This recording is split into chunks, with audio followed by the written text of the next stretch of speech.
This story began in a small provincial estate surrounded by greenery, where a beautiful boy was born. Milady looked at him tenderly and already knew what name would suit him. And so Ruin Ardell was born. Milady hoped that he would become the light of this world. But the boy did not stand out in any way from childhood. But one day, to the surprise of the adults, everything changed. Ruin advised Uncle Baggins not to go outside near the southern mountain because of the strange flow of mana.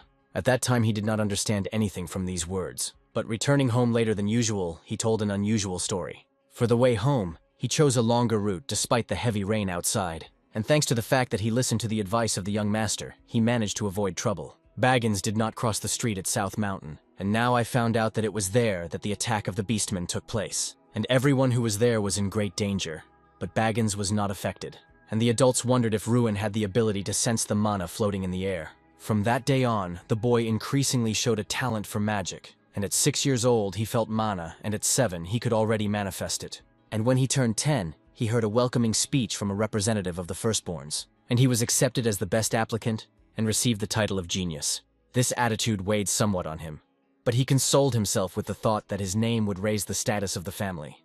But everything did not go as smoothly as we would have liked. On the very first day of classes, it became clear that he was far from the best, and not even the second. Ruin was unable to control the flames, and he couldn't understand what the reason was and what he was doing wrong. It turned out that Ruin lacked the innate ability to release magic even a meter away from his body. For a magician, his body was literally the worst. It didn't take long for others to learn of his humble origins and lack of talent for magic. And the attitude towards Ruin quickly changed.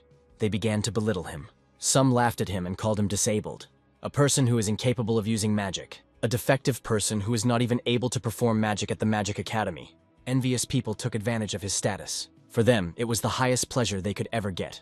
Ruin already began to doubt whether he could become a magician at all. After all, he entered the academy with the best grades and was more promising than anyone else. He was more diligent than anyone else. But because of the curse, the genius became disabled in terms of magic. He was already beginning to think that this was where it all ended. But in the depths of despair, there is always room for a miracle. The status window was unlocked, and the player's artifact was activated, and feeling himself deep underwater, he became the embodiment of Drak, the destroyer of worlds.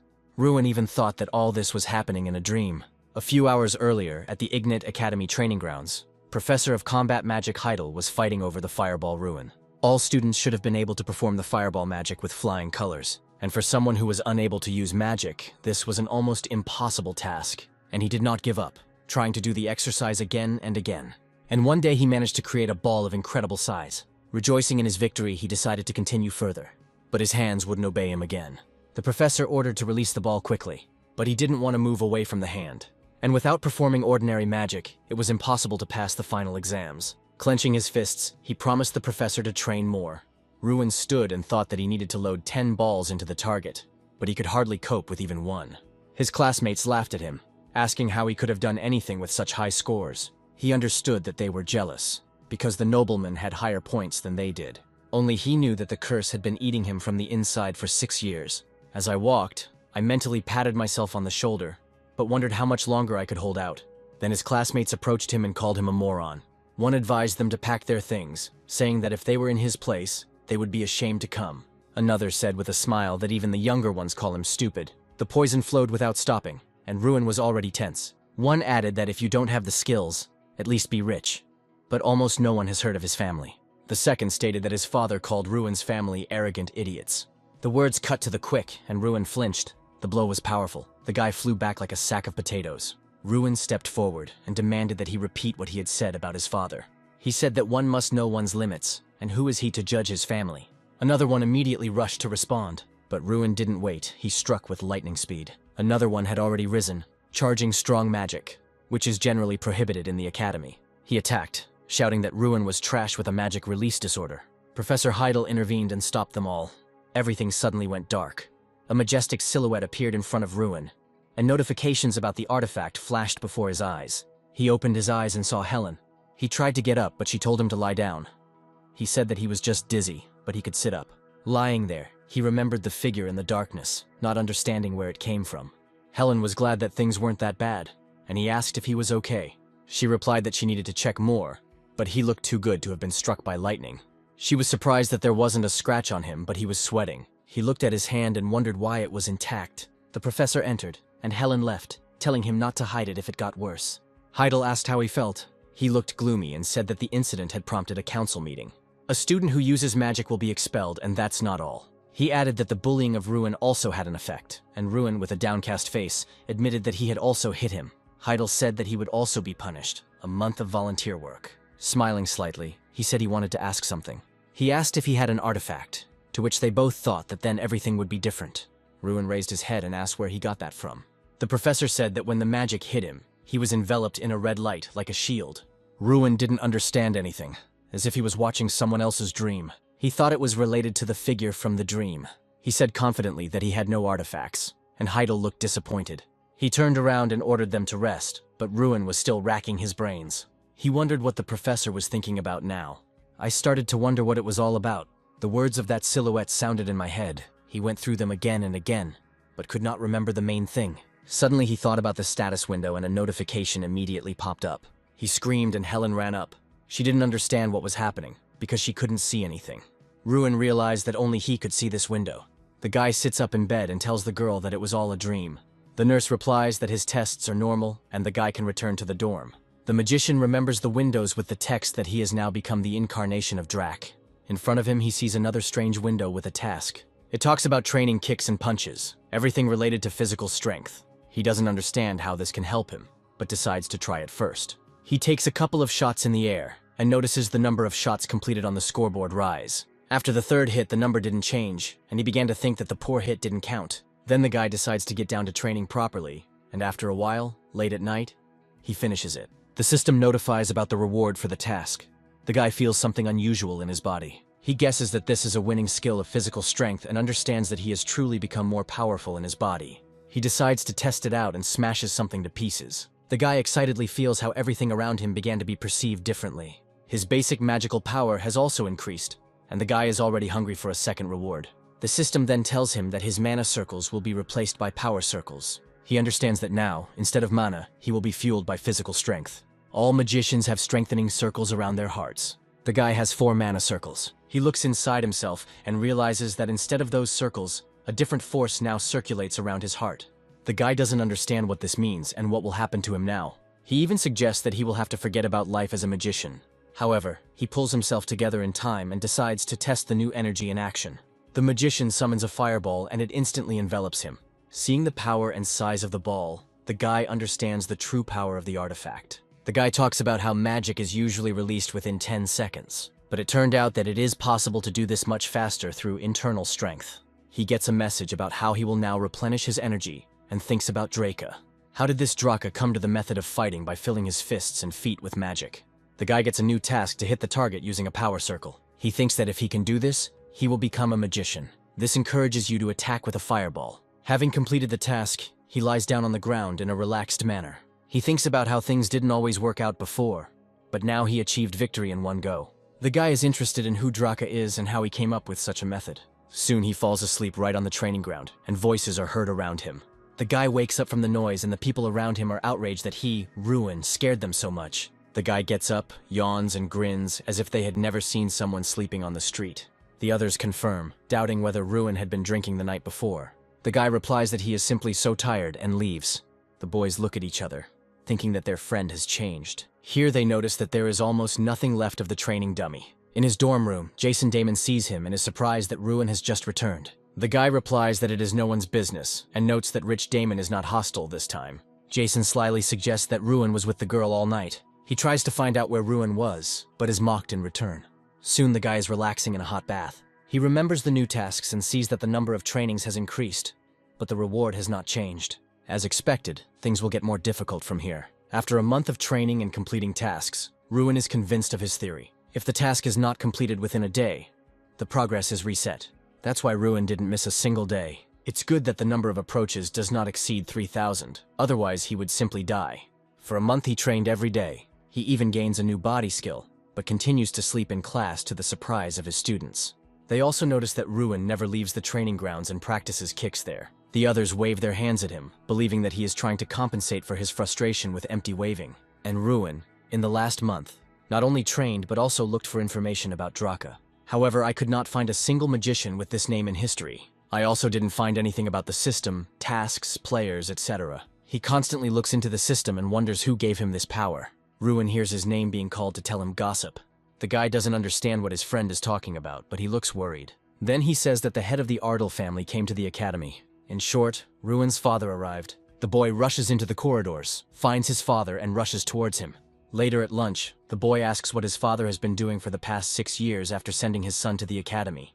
Tells how Ruin's younger sister learns to wield a sword to protect her weak older brother. Ruin is embarrassed by the awkwardness, and her father mentions her confidence. The guy plucks up his courage and says that he is doing well. To his father's bewilderment, Ruin explains that no one is bullying the boy. The father asks if the boy wants to leave the academy. He thinks that it is difficult and hard for his son here. Ruin admits that he initially did not understand why his father showed up after so many years, but his son found a way out. That's why he wants to show his father an excellent result on the practical test. But if he fails, he will do as his father wants. That's why he wants to show his father an excellent result on the practical test. But if he fails, he will do as his father wants. The day of the test of understanding magic is coming. There is a written part and 4 practical parts. Due to the disorder of releasing magic, Ruin always passed the theory with flying colors, but failed the practical. But today, everything will be different, and he will defeat the Invincible Mikkel. After theory and a couple of days of preparation, it was time for practice. Damon approaches Ruin and asks about the plan of action. The guy nods, and Damon is glad that he found a new way. Mikkel approaches his friends and mocks Ruin for planning to take part in the practice. Ruin replies that everything is correct, to which he receives a chuckle. Mikkel wants to give advice to someone who has failed his internship 6 times. Give up instead of going out and embarrassing yourself. Ruin says that this time the advice is useless. Mikkel is not far behind, and is convinced that a person with a magical disorder will never be able to pass the internship. He is irritated by his overconfidence, and promises to deal with Ruin one-on-one in combat. The first test is a multiple target shooting test. The goal here is to determine how many times the future MGA can hit a target at once. This year the stage is complicated by the fact that the targets are moving. In this regard, the indicator was terrible. The judges watch the stage, disappointed that such a minor complication has lowered the quality of the students. Mikkel's uncle speaks up, saying that his nephew will perform now and will not disappoint. Mikkel wonders what his opponent has planned. The blonde comes out and is going to show the difference between him and Ruin. The spectators are jubilant and predict that Mikkel will take first place for hitting so many targets. The judges are discussing that this is indeed a worthy heir. One man says that Mikkel will be the Academy's representative at the festival this year. The old head of the Academy, Tyrion Ignat, stops Professor Ellic's admiration. He says this is enough time to see results. Professor Heidel suggests waiting for Ruin to speak, and the chief is surprised that he is still studying here. Viewers credit Ruin for his persistence. The guy enters the arena, excited about the opportunity to show his full strength. The leader gives the command to begin, and Ruin releases columns of fire from the fireballs in his hands. The judges were shocked by the speed with which he summoned the elements. The audience begins to cheer, and Mikkel irritably tells them about Ruin's illness, and that he has not yet attacked any targets. Ruin uses time distortion and movement acceleration. The new time refraction skill allows him to move abnormally fast for 30 seconds. In other words, he's like a typhoon now. Both the judges and the audience are shocked and a little scared. The students excitedly discuss how the boy summoned magic into his hands and was able to destroy 27 targets. The head of the academy stands up and congratulates Ruin, praising him for his incredible performance. Afterwards, all the students join in, and Mikkel is furious and doesn't understand how he managed it. Ruin looks around at the people. There is a standing ovation that hasn't happened in 6 years. He realizes that he has always wanted to feel this approval and delight. Ellic nervously says that he has never seen such techniques and doubts that they are related to magic. The professor disagrees with him and says that the good thing about magic is its infinity. If everything goes as expected, then magic will turn into mathematics. Ellic wants to object about Ruin, but the leader believes that he saw a magical miracle in the student. He also sees that other professors do not support him. Ellic curses Ruin silently. At the dorm, Ruin is greeted joyfully by Damon, who says that the Archmage is in the building. Many students surround Ruin and ask him how he did that trick on the exam. Ruin is uncomfortable with being an outcast for so many years and shouts to Jason that he will go forward. The guy leaves and thinks that he liked being alone, and some people still find him a thorn in their side. Ruin enters his room and sees Mikkel there, who has unlawfully entered someone else's room. The blonde tries to warn and threaten his opponent, but Ruin reminds him of the bitterness of losing to someone he had been defeating for 6 years. Mikkel angrily raises his hand at Ruin, but he easily intercepts it. He wonders with fear where his opponent gets so much strength from. Ruin replies that they both need to graduate, so let him fight one-on-one later, as he promised, and not now. Mikkel shouts in rage that Ruin doesn't even dare dream of competing with him. Ryun asks to wait and then everyone will see everything. Before leaving, Mikkel demands that he not fail before the battle with him. The blonde walks down the corridor, angrily thinking that Ruin will fail much earlier, already today. However, he doubts whether this guy is a magician. The second stage of practice begins, and everyone sees a giant statue. This is the enchanted ogre Kingram, who became a training ogre for the magicians, and it was necessary to attack and get an excellent result. Ruin asks Damon if this means aiming his best spell at the ogre. He nods, but warns that the ogre judges harshly, and if he gives 20, then it's time to rejoice. The first student launches a lightning storm at Kingram. The statue thunders that the 1-point mage had better get lost. She was still making fun of him, and Ruin thought that the student had done well, but it turned out that everything was not easy. The first one is replaced by the second student. She sarcastically tells him to look at her and throws an ice ball at the giant. The ogre says thoughtfully that he will remember this impressive girl. When she asks if it's true, he mocks her again, saying that yes, he will remember such a hopeless magician. The girl cries over receiving 2 points for her best attack. Kingram sends out the low scorers one after another, including Jason. It's Mikkel's turn and he delivers his best attack. But here too, the ogre is disappointed and asks if he is his father's son. The blonde man shouts with hope that he is the proud third son, Mikkel Guerigil. But the ogre laughs, remembering that his father was a coward who begged for more points. He adds that his son has even less talent and gives him 27 points. The blonde guy yells at him that he's talking nonsense. The presenter demands that the blonde calm down and challenges Ruin to take the exam. The guy is nervous in front of the giant, but decides to give it a try. He politely greets the ogre and introduces himself. The statue is surprised that it sees him for the first time. The ogre orders to begin. The audience is shocked to see Ruin using 4th-class magic. The statue watches the guy's unusual stance with interest. Ruin flies into the air, attacking, and the audience can't believe that he was able to transfer magic from his hand to his leg. The rest whisper that this is not even the 4th but the 5th grade. They start to talk about Ruin's level, and he thinks that his spell should have worked. But Kingram's reaction is unclear. The statue is clearly confused about what happened and who is in front of him. Ruin repeats his name sheepishly, but the statue calls him Draka. Kingram thunders that he was waiting for him, considering him to be Drak. Ruin wonders if Kingram has some information about Draka. The guy asks if the ogre knows Drak, and he replies that he does. Then Ruin asks to tell more about him. Ogre becomes interested in the fact that he met the incarnation of Drak right here, at the academy. The ogre asks the guy to repeat his name, and he again introduces himself as Ruin Ardell. The statue rumbles that it will remember him. The host sheepishly asks what Ardell's score is, but the statue replies that he will tell him in private. She adds that the magic of Ruin cannot be estimated. The presenter tries to remind the man that the statue must evaluate all the students, but the giant shuts the man up. He shouts that he has been evaluating mediocrity for many years, and no one dares to remind him of the rules. However, in order to get them to leave him alone, he decides to give an assessment. To Ruin's shock, he offers him a choice of 0 or 100 points. Of course, the guy chooses 100 and everyone starts discussing it heatedly. Ruin is back in the spotlight. Professor Heidel appears, having heard rumors of the first case of 100 points, and he wants to reward Ruin. He hands the student a scroll. Ruin reads and asks with confusion what kind of artifact room this is. Heidel beckons him to show her. They descend into a dungeon that many did not know about, and entry to which was always prohibited. Ruin wonders why he was brought here then.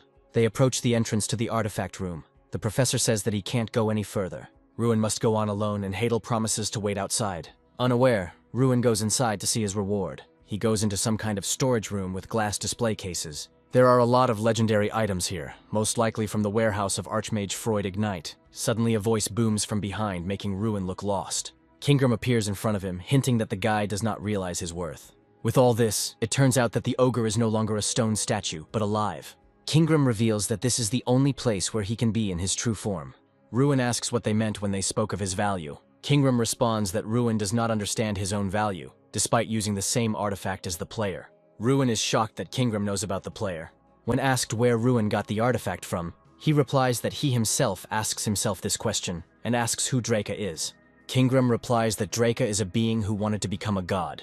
One day Draka came to the tribe to which Kingram belonged. Draka looked unsightly. However, his strength was so monstrous that no one from the tribe could resist him. The ogres respected him. Draka lived with them and became part of their tribe. For nearly 100 years, Draka trained Kingram, the future leader of the tribe. Ruin is confused. He does not understand how a person can live so long. The ogre, with glowing eyes, replies that Draka was not a man. Draka's true form was the black dragon Dracagonia. Ruin is surprised that dragons actually existed, asking if it is true. Ruin learns that the tales that magic came from dragons were actually true.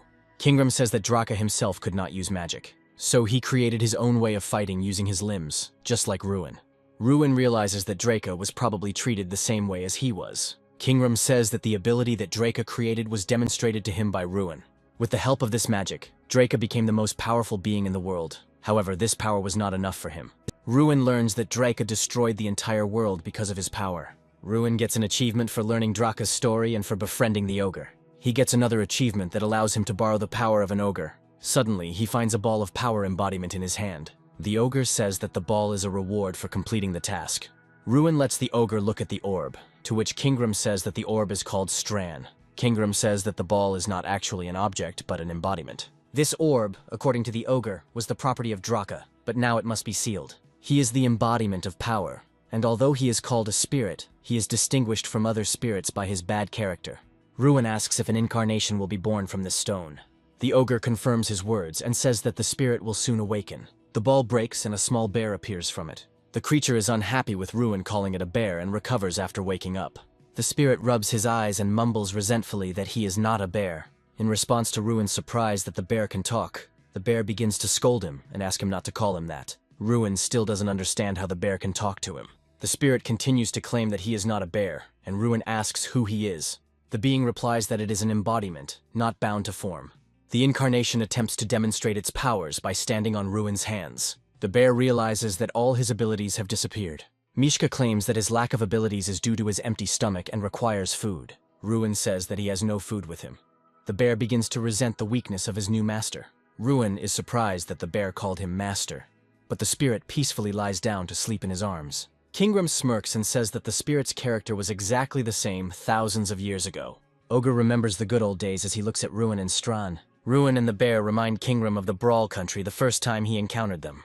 Ogre asks what Ruin will do next, but Ruin does not understand what he is talking about. Kingram says that Ruin has very powerful powers. Ruin remembers that he needed strength to protect his people from demons. This power is capable of saving the Ardell clan and declaring it as something that was despised. Ruin had a passionate desire for great power. There are so many destinies in his hands, including his own. Kingram will wait for the future that the hero brings. Ruin's life goes on as usual. Although feeding the country was a novelty, the companion's small size is deceptive. He needs a lot of Ruin energy. True, there is compensation that accelerates development. The bonus will increase with each level. The hero has just begun to improve, but already feels progress. He wants to develop even more intensively. Strana has a secret to quickly gain strength. Ruin is ready to extract this knowledge. The harder the path, the more seasoned the fighter. Also, don't forget about weapons and equipment. Suddenly, the bear cub interrupts his speech. It turns out that Ruin has not yet reached the required level. Now the guy is really at the beginning of his journey. He placed emphasis on physical training. The third stage has arrived, the real fight. Mages must be as precise as snipers. Otherwise, they will get into trouble with their own people. Jason's overconfidence led to failure. Each student was matched with monsters based on their abilities. The intrigue lies in who will be nominated today. The ground shakes beneath their feet, terrifying the students. What came out to them was not a monster, but a real pile of muscles. This is an orc, the embodiment of cruelty. Students panic, the test could be deadly. Professor Heidel remains cool. The orc is ready to kill everyone. Only a clear mind and skillful magic will help students. However, the monster doesn't care about any conventions. Even Heidel did not expect such a turn of events. A deathly terror gripped Mikkel's body.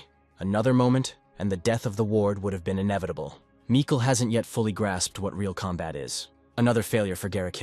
Is the head of the academy satisfied with how the exam is being conducted? The manager gets a clear hint that it's Ruin's turn soon. The student received a perfect score from Kingram. The hero clearly stands out from the rest. However, the academy has no other monsters. Professor Ellick is ready to use his influence. The knights delivered not only the orcs, but also one ogre. Threat to Ruin's health and life, that's what Ellick wants. For him, the young man is an upstart, nothing more. Ruin didn't expect to catch. Heidel decided to warn him. Since he is stronger, the opponent must be correspondingly stronger. The hero grasped the professor's message on the fly. Ruin was taken aback, because the enemy would not be an orc, but an ogre. The comrade only became more excited by this news. The giant is ready to sweep away everything and everyone in his path. The blonde is not yet experienced. He doesn't realize that this is not an orc. The mentor carried out the order to bring the monster. Although ogres resemble orcs, the former are much more powerful. The knight still doesn't believe what's happening. The man is well aware of the mortal risk of the test. He decides to go into a fight that could be his last. The knight met the gaze of the experimental student. He is perplexed as to how a young man could be put against an ogre. The elder does not believe in the boy at all, preparing to defend him. He calls out to Ruin not to go forward. It is not the fighter's plan to put the student forward. The guy insists on his position. His magic is very different from the usual. The man is concerned about protecting the life of his ward. Ruin understands the complexity of the situation, but the young man knows nothing of fear. The professor is next to the group. He demands that they get ready. With a snap of his fingers, the test begins. The knight was taken aback at first, and then tried to call out to the hero. He sees in front of him the back of a madman rushing forward. Ruin used fireball magic in close combat. Everyone was shocked that a ranged fighter had gone into hand-to-hand combat. Ruin survived, which greatly surprised the knight. The fighter should have been warned about the bold plan. If the elders had known about the hero's intentions, they simply would not have let him go forward. Ruin interrupts the dialogue. The test is not over yet. Now the knight is convinced of Ruin's power, but he does not intend to risk it. It is better for the student to stay away. Ruin wants to finish what he started. The ogre is not defeated, still standing on his feet. The monster is 5 times larger than an ordinary human. Ruin understands the language of the ogres. The monster asks for release. If he manages to defeat this creature, he will receive a 3-day reward. This is not the time to be afraid and hide behind other people's backs. Ruin needs to get ahead of everyone. The ogre went from requests to threats. He intends to kill the impudent guy. The monster aimed at the man's head, but he escaped. To find the enemy's weak point, Ruin refracted time. For the rest, it became rapid. The student rushed towards the ogre and hit him in the stomach. The students watched the deadly battle in horror. The monster is not going to surrender to the mercy of people. He tried to counterattack by swinging his left fist. The giant took advantage of the moment, grabbed and threw back the attacker. He did not hesitate and went on the attack against the man. Ruin managed to avoid the blow at the last moment. Before the giant could turn around, Ruin launched a counterattack. The blow was so strong that it sent the monster flying headfirst into the floor. The hero landed on the enemy's chest and intended to finish the fight.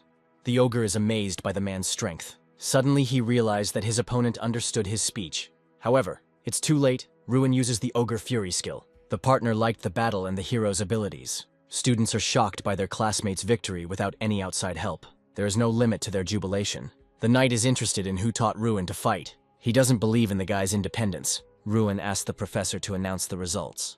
Even the scientists did not fully expect the event to be a success. The ward did not give any reason to interfere, exceeding expectations. Loud applause filled the arena as Ruin passed. As a reward, I received the skill of seeing the nature of everything. Now the hero has become a real player, but now he is interested in a new ability. The bear cub explains that hidden enemies will now be revealed. That's not all. A mini-map with a 500-meter view is also available. The companion says the surprises don't end there. He suggests using the new skill on the defeated ogre right away. A panel with details appears in front of Ruin. Information about Heidel is hidden. Only the status is visible. Those who are much stronger than the player do not allow information about themselves to be seen. Only pumping will open up new possibilities. The news about the amazing fighter spread throughout the academy. Jason's friend has become the subject of increased attention. Suddenly, a girl approached Ruin from behind. She was not alone. A whole trio intended to feed the local star. The puzzled hero offered food to Jason. In response, he received a tirade about how this was disrespectful to girls. The player's eye allowed him to see the blonde's great potential. Another promising student was Mikkel.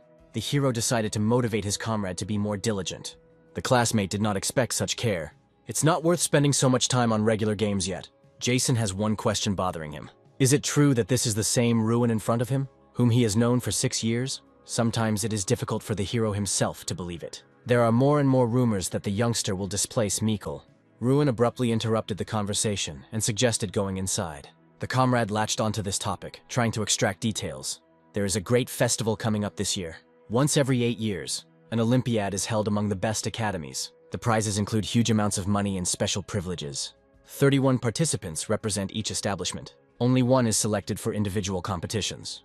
Mikkel and Ruin are considered the main candidates. Jason stands up for his friend, remembering how the other contender spoke. At the table, they discuss the former participants of the tournament, who led the academy to defeat. At the moment, the academy is considered weak and unable to stand up to others. The only way to get rid of the stigma of a weak academy is to send Ruin there. Ruin says it's too early to tell until the exam is over. Participants in the festival are selected based on the results of exams and recommendations from professors. There's stage 4 ahead, a one-on-one fight with Mikkel. Ruin needs to focus on that. 4 days after completing the 3rd stage, Ruin continues training. He gets an achievement for completing the preparatory stage. His spirit suggests to start leveling up. The achievement of the repeatable task has advanced to the 2nd level. The difficulty of the repeatable task has doubled, and the reward for it has tripled. The bear uses the power of flame while sitting on Ruin's shoulder. Ruin uses his incarnation to use flames and direct a strike into the ground. A man watches Ruin's training with caution. He concludes that Mikkel's victory over Ruin is unlikely. The man realizes that Mikkel's place in the festival and the fame of the Geragil family as the strongest in the academy are at risk. Strand increased his strength, which strengthened his master as well. The bear became bigger, and at the same time, Ruin's strength increased to 1,200. Strand smiles smugly and declares that this is just the beginning.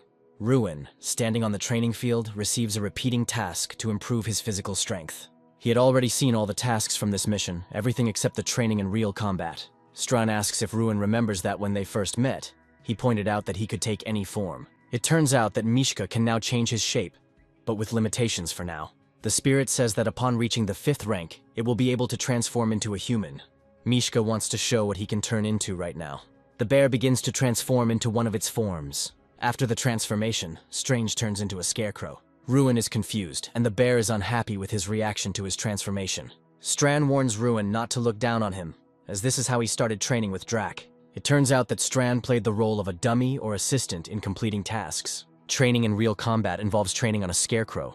The country level now corresponds to the power level of a 3rd-class mage. However, after the full power of the incarnation is restored, everything will become possible. Strand will be able to turn into a demon or even a dragon. Ruin suggests starting training right here and now. He wants Strand to use the power of a 3rd-level mage. With the help of magic, a magic wand appears in the bear's hand. The bear explains that even if the magic touches Ruin, it will not harm him. Strand doesn't take damage from attacks, and Ruin realizes that the bear is the perfect partner for battles. The bear aims his staff at Ruin and releases fire magic. Ruin joins the fight, thinking that Mikkel is currently training too.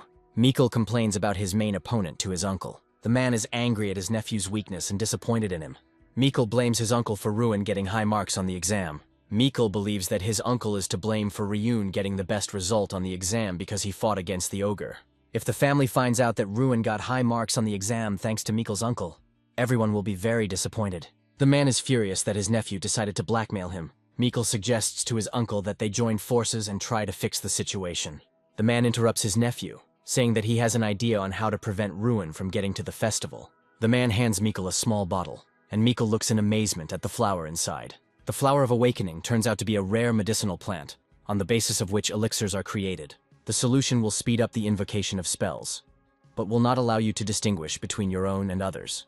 If you exaggerate, the player will simply stop seeing. Is it really worth resorting to using such an elixir? The man insists on this. However, Heidel knows the fighter's capabilities very well. It turns out that in front of him is the one who tests players for drugs. Another potion should hide the fact that the flower was taken.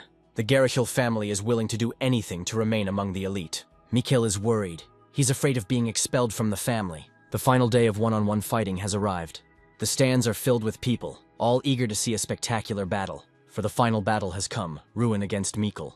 The hero waited until the final stage of the exam. The companion warns that the opponent knows about Ruin's fighting style. His specialty, close combat, will allow him to quickly deal with his opponent. However, to do this, you need to be able to get closer. Since the fight imitates a real one, various objects were placed in the arena. Ruin noticed that Mikkel was different from his usual self. If the opponent was previously impudent, now he does not show the same. The hero uses the player's eye to check on Geragil. He saw a special, still-hidden state of the Berserker. The guy had never encountered such a message before. Although he was not a detective, he immediately suspected Professor Ellick. In combat, magic based on the 4 elements is allowed. Black magic is prohibited and the effectiveness of spells in the arena is reduced. When the referee asked if there were any questions, Ruin raised his hand. He is interested in what consequences there might be from taking potions. Punishment may also include expulsion from the academy. The referee sent the fighters to their positions. The player's eye ability is only available to Ruin, and there is no evidence. The young man intends to bring Geragil to justice. Mikkel immediately rushed upwards at the start of the fight.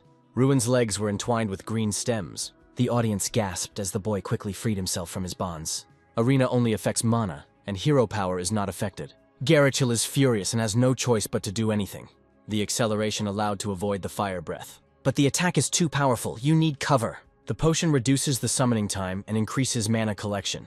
The enemy is beside himself. He is not going to play hide and seek. The guy was finally convinced of the use of the drug. He is sure that this is the awakening herb, the flaming flower. All signs point to this remedy.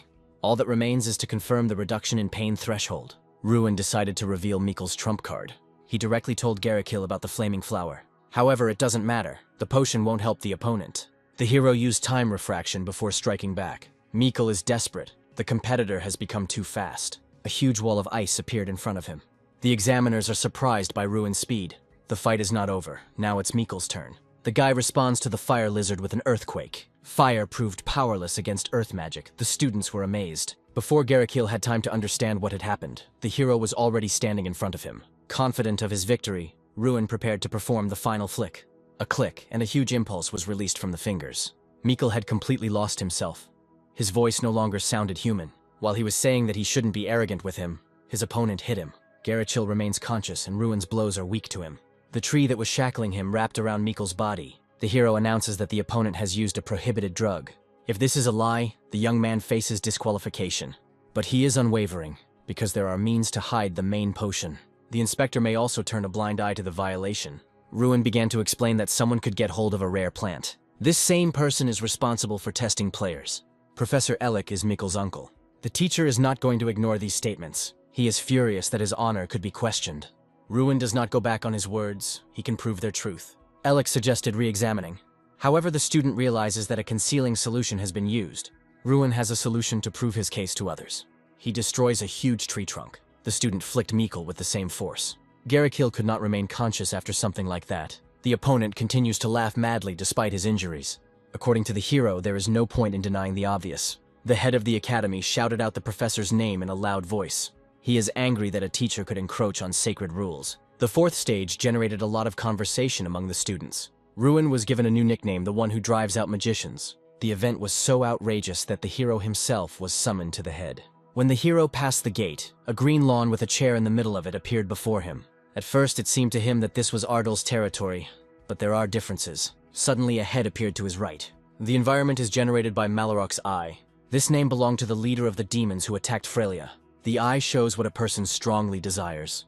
Ruin dreams of Ardal's rise to prominence and becoming the best mage. The old man sees something of his own. For him, the ideal is a world where students behave like students.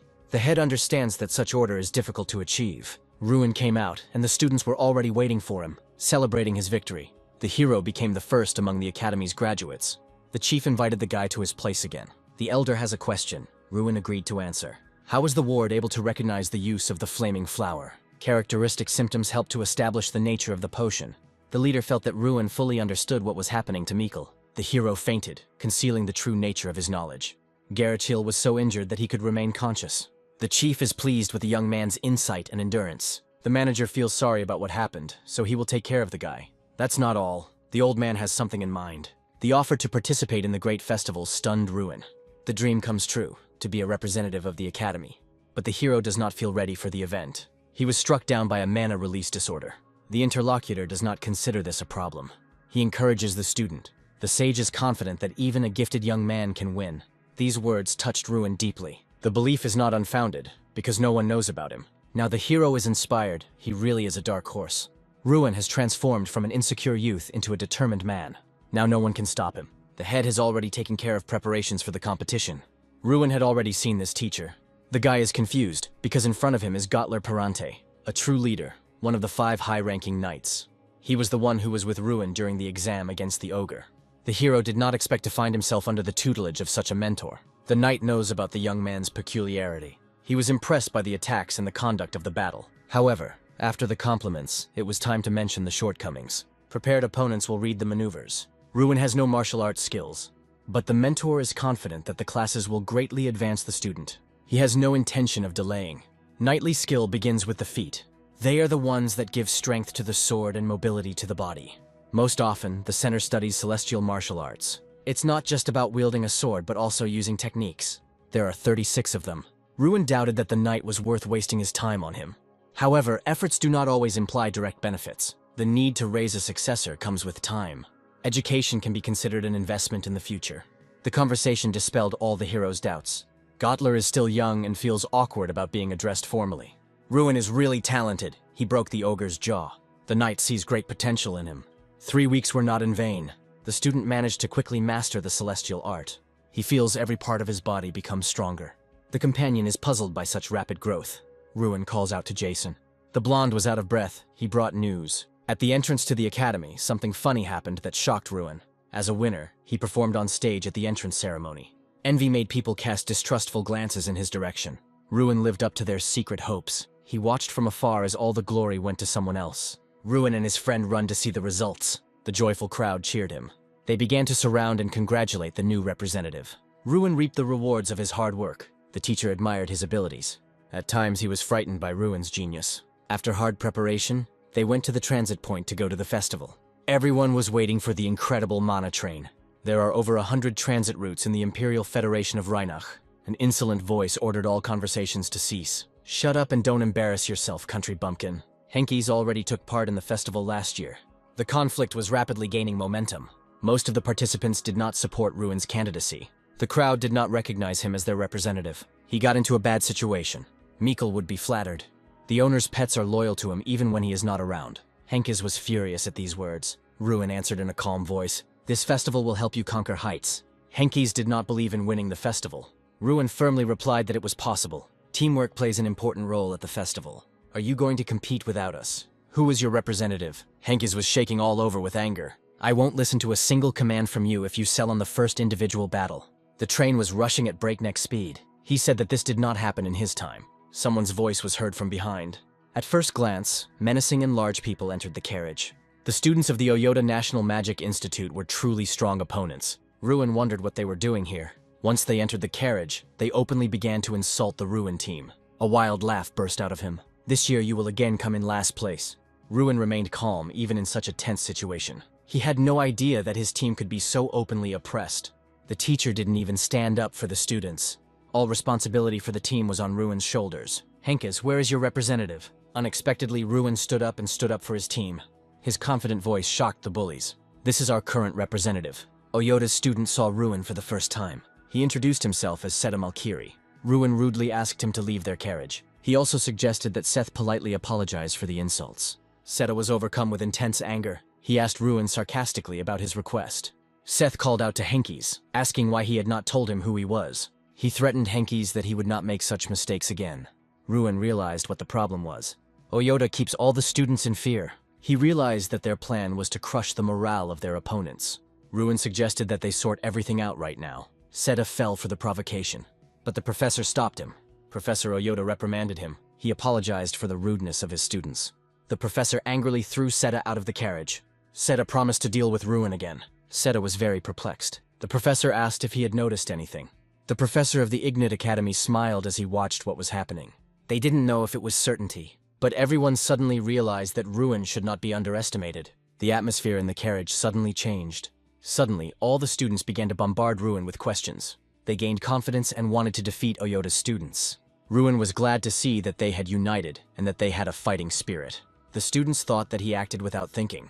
Ruin suddenly became indignant. Why didn't they fight back against Oyota's students? Oit's disciples would feel even greater power over them. He asked what they were trying to achieve by behaving like this.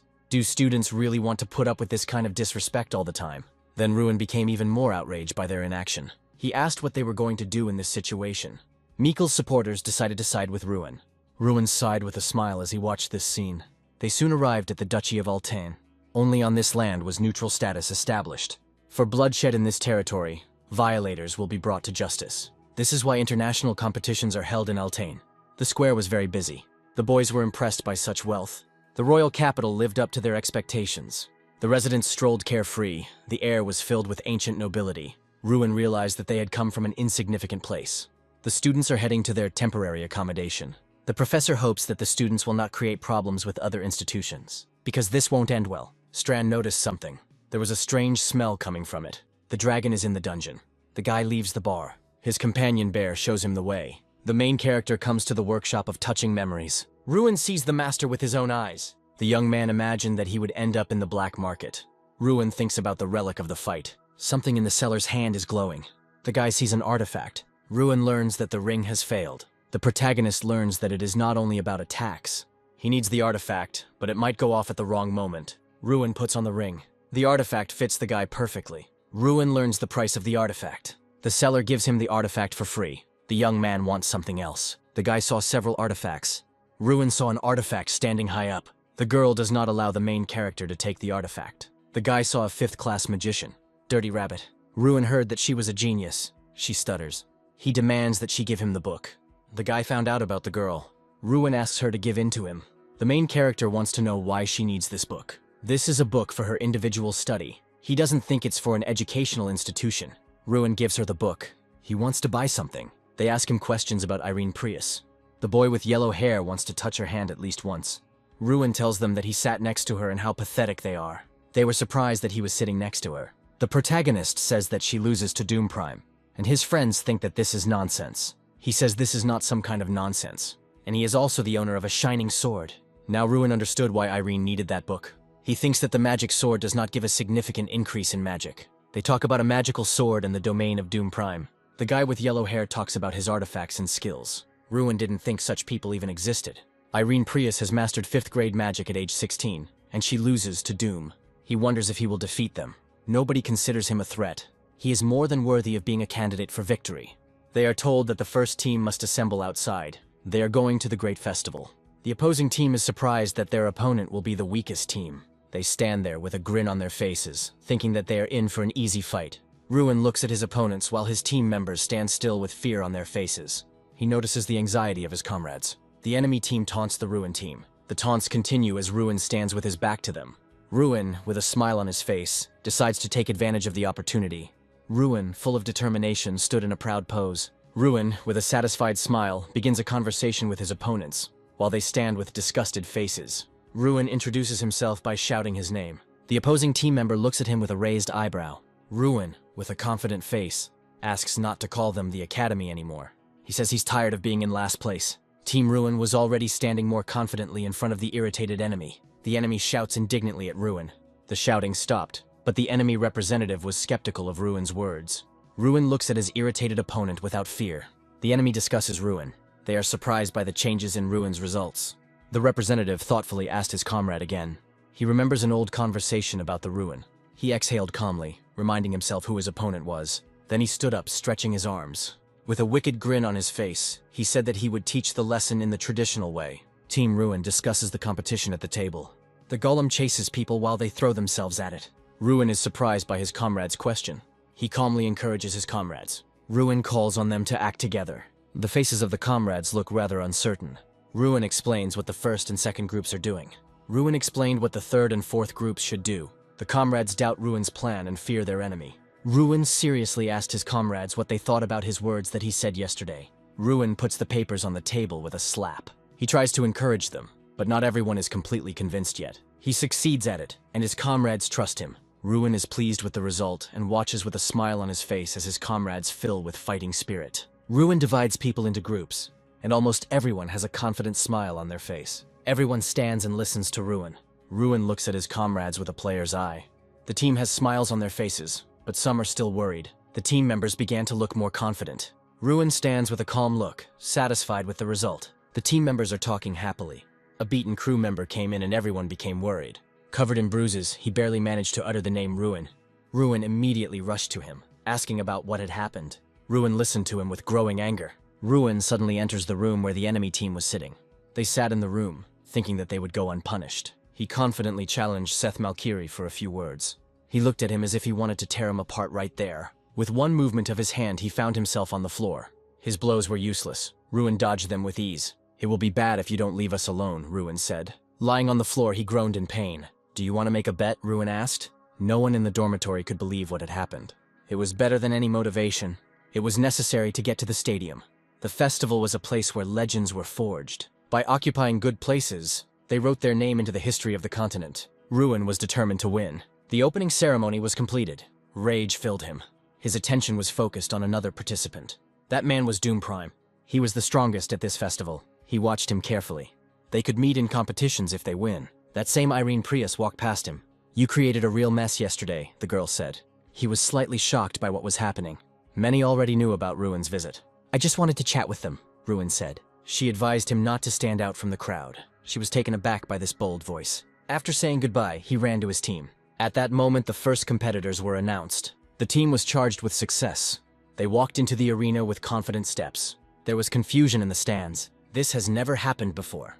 Doom watched what was happening carefully. There is a lot of talk about another failure cheerfully in the air. She couldn't believe her eyes. The Ignite Academy golem has lost one of its arms. Standing in the stands, Ruin supported his team with all his might. Seta was filled with rage. They healed the enemy golem, preventing it from weakening. She was impressed with the result. Everyone did their job perfectly. The strategy that Ignite Academy was following made her think. He easily found a book for her. There was an atmosphere of cohesion in their team. Why hadn't she seen him before? It was the decisive throw. A powerful explosion destroyed the golem.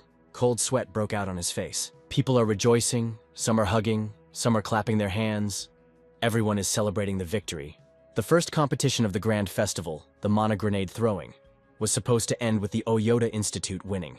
However, the team that everyone expected to fail post-Academy celebrates victory. People are discussing the recent victory of the Academy team. The second competition is about to begin. The first match of the second round will be between Ruin Ardell and Ignite Academy representative Seth Malchieri. Strand, sitting on his master's shoulder, prepares him for battle. Ruin reports that the Academy is ranked 20th out of 32 possible educational institutions. After the last victory, people are showing interest in the Academy again. But this is not enough to remove the label of a failing school. Ruin is tense and focused, talking about a perfect victory. In his opinion, if he achieves a perfect victory against the Oyota Institute, others will start to look at them differently. Strand accepts the mage's idea, and Ruin states that they must now show themselves to the Mage King. 6 men sit at a table in front of a glass ball and watch the events of the festival through it. Filthy King Theron is one of those present, focused on watching over Ruin. Theron starts a conversation with the man sitting next to him. He remembers the ruin of Ardell. He believes that it was impossible not to remember a person born with such enormous talent. However, he reports that he was greatly disappointed when he learned of Ruin's mana release curse. His interlocutor is surprised that Theron didn't consider Ruin a useless child. Theron smirks. He thinks that if Ruin was chosen to represent the festival, there was a reason for it. Ruin took a fighting stance, his expression tense and focused. Bear asks how Ruin plans to get closer to the enemy. Ruin replies that his plan to defeat the enemy remains the same. Ruin is going to fight his opponent head-on. The match begins. Ruin rushes towards Seth. Seth is heated up. He shouts that he will pay Ruin back for what happened earlier and starts using magic. He summons his Night Fighter Protector using magic. The knight begins to attack Ruin, but Ruin uses a time refraction technique. Ruin ends up behind Seth, who panics and tries to strike Ruin, but Ruin blocks it. Ruin holds Seth's hand in an iron grip and has no intention of letting go. Seth asks Ruin to leave his hand alone, to which Ruin tells him to stop talking. Seth turns around and notices that his own guardian spirit is about to strike him. He realizes that by targeting Ruin behind his back, the guardian spirit is attacking him. Seth can't move, and Ruin watches his panic with a smirk and tells him to try to move away. Seth realizes that all this time, Ruin's power was real. The guy bows his head. He doesn't try to defend himself and accepts his defeat. However, when he opens his eyes, he sees Ruin fighting back the Night Defender with his magic. He can't believe that Ruin defeated his Steel Incarnation spirit with his bare hands. But Ruin makes it clear to Seth that he had no intention of saving him, as Seth was bullying his classmates. Ruin's plan was to deal with his rival himself. Ruin suddenly smiles and asks if Seth remembers their bet. Ruin raises his hand to flick him. Seth looks at him in disbelief, frightened. Click, and Seth is thrown back several meters by the force of Ruin's blow. The festival audience stood in shock for a second, but a moment later their confusion turned to jubilation. The people are discussing Ruin's brilliant victory. No one doubts his enormous power. At the same time, Ruin is closely watched by 6 men watching the battle through a glass ball. The man known as the Border King doesn't understand what happened and doesn't even know what kind of magic was used. He wonders who this Ruin Ardell is who appeared out of nowhere. The King of the Border demands to know everything that is known about the Ruin of Ardell at the moment. The Elder answers him that Ruin is just an educated student who did not give up and turned his weakness into strength. The King of the Border is furious. He does not understand how it happened that he knew nothing about this festival participant. The Border King smirks, believing that this is all just Tyrion's attempt to shield Ruin from everyone's curiosity. He was going to ask directly about Ruin's secrets. Tyrion wanted to shield his curiosity from his student. He wanted to remind him of the Millie Oath. We can exchange a few words. There was a thirst for power in his eyes. They were not ready for the next competition. The team was delighted with their victory. Comrade encouraged Ruin, trying to distract him. There was already a drink on the table, the so-called Dragon's Kiss. He was an incredible patriot of his homeland. Someone began to approach their table with rapid steps. A huge figure appeared behind them. His face was filled with a strong sense of shame. He didn't want to see him near him at all. Ruin didn't understand why Malchieri came to them. Stuttering, he quietly said that he had come to ask for forgiveness. Malchieri repented of what he had done earlier. Ashamed of his actions, he hung his head in shame. He began to understand that there were those who were stronger than him. They couldn't believe it. An awkward atmosphere hung in the air. Having asked for forgiveness once again, he chose to leave. Ruin asked him if he was apologizing sincerely or because of a bet. His words were sincere. Ruin extended his hand to him as a sign of reconciliation. A firm handshake meant the end of hostility. Joyful responses came from the room. Having forgotten all the grievances, they drank merrily. When Ruin woke up, he saw the guys leaning over him.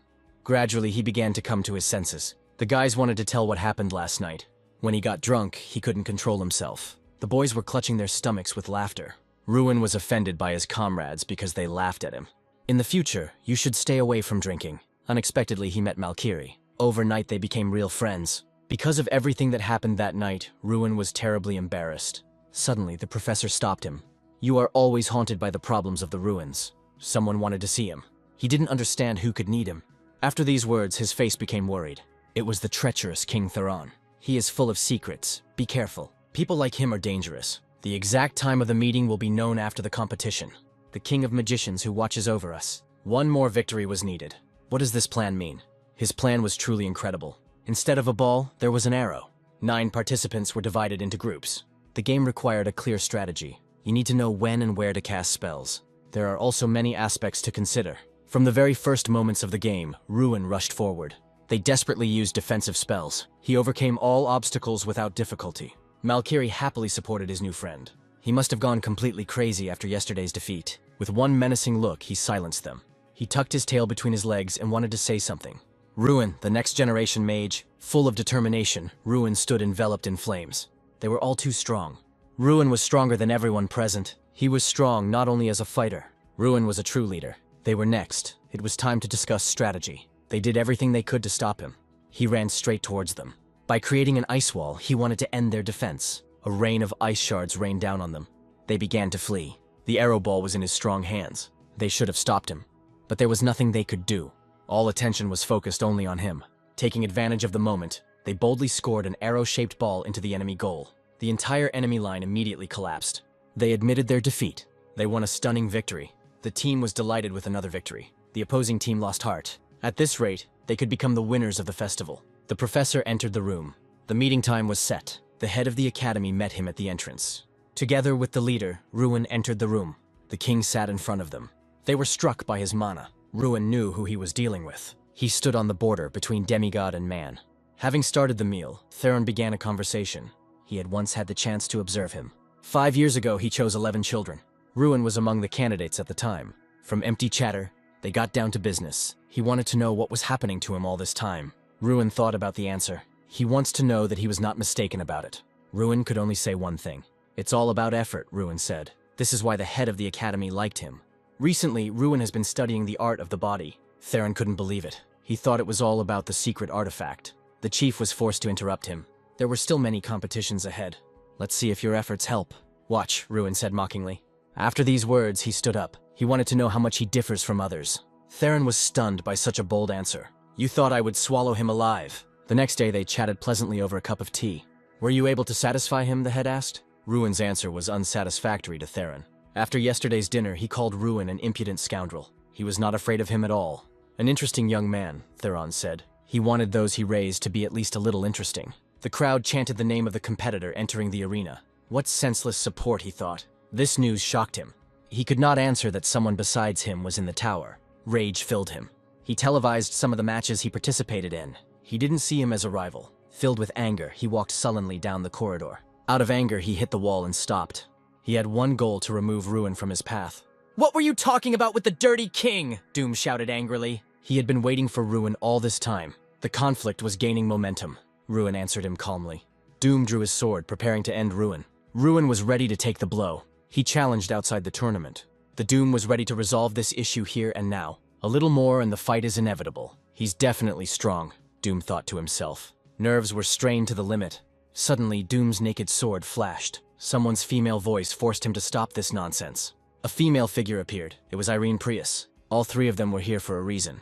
Irene's appearance calmed them down. Doom turned around and chose to leave. Doom's behavior was very strange for Ruin. This situation was an exception to the rule. Theron had a strong effect on him. A conversation started between them. Her look confused him. Did you really want to fight him? She asked.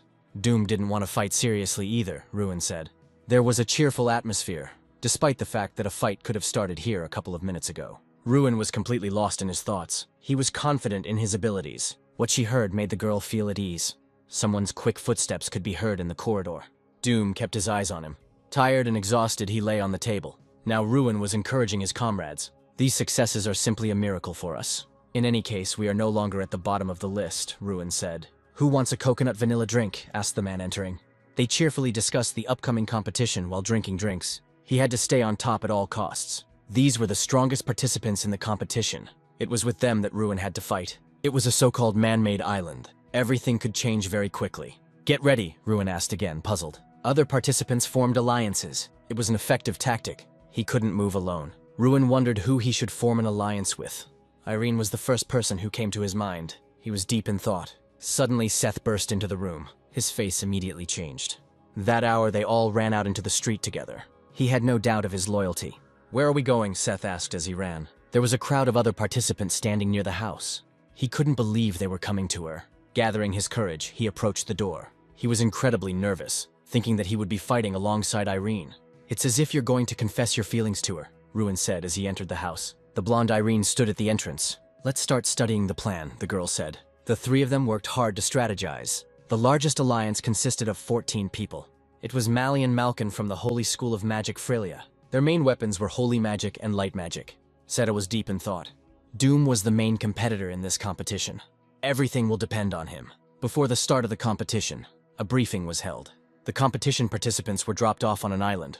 There was a tense atmosphere on the island. Seth peered into the distance, trying to make out the island. He decided to act alone, Ruin said. Together they entered the protective barrier. Each time it will become smaller and smaller. They ran forward, hoping to be the first to take the best places. Soon after the competition began, everyone became very hungry. Whose idea was it to set the traps? Irene reminded. A terrible explosion was heard in the distance. There's already a battle going on somewhere, Seth said. Confident in his plan, Ruin waited for his prey. The participants, with backpacks filled to the brim with food, walked without suspecting any danger.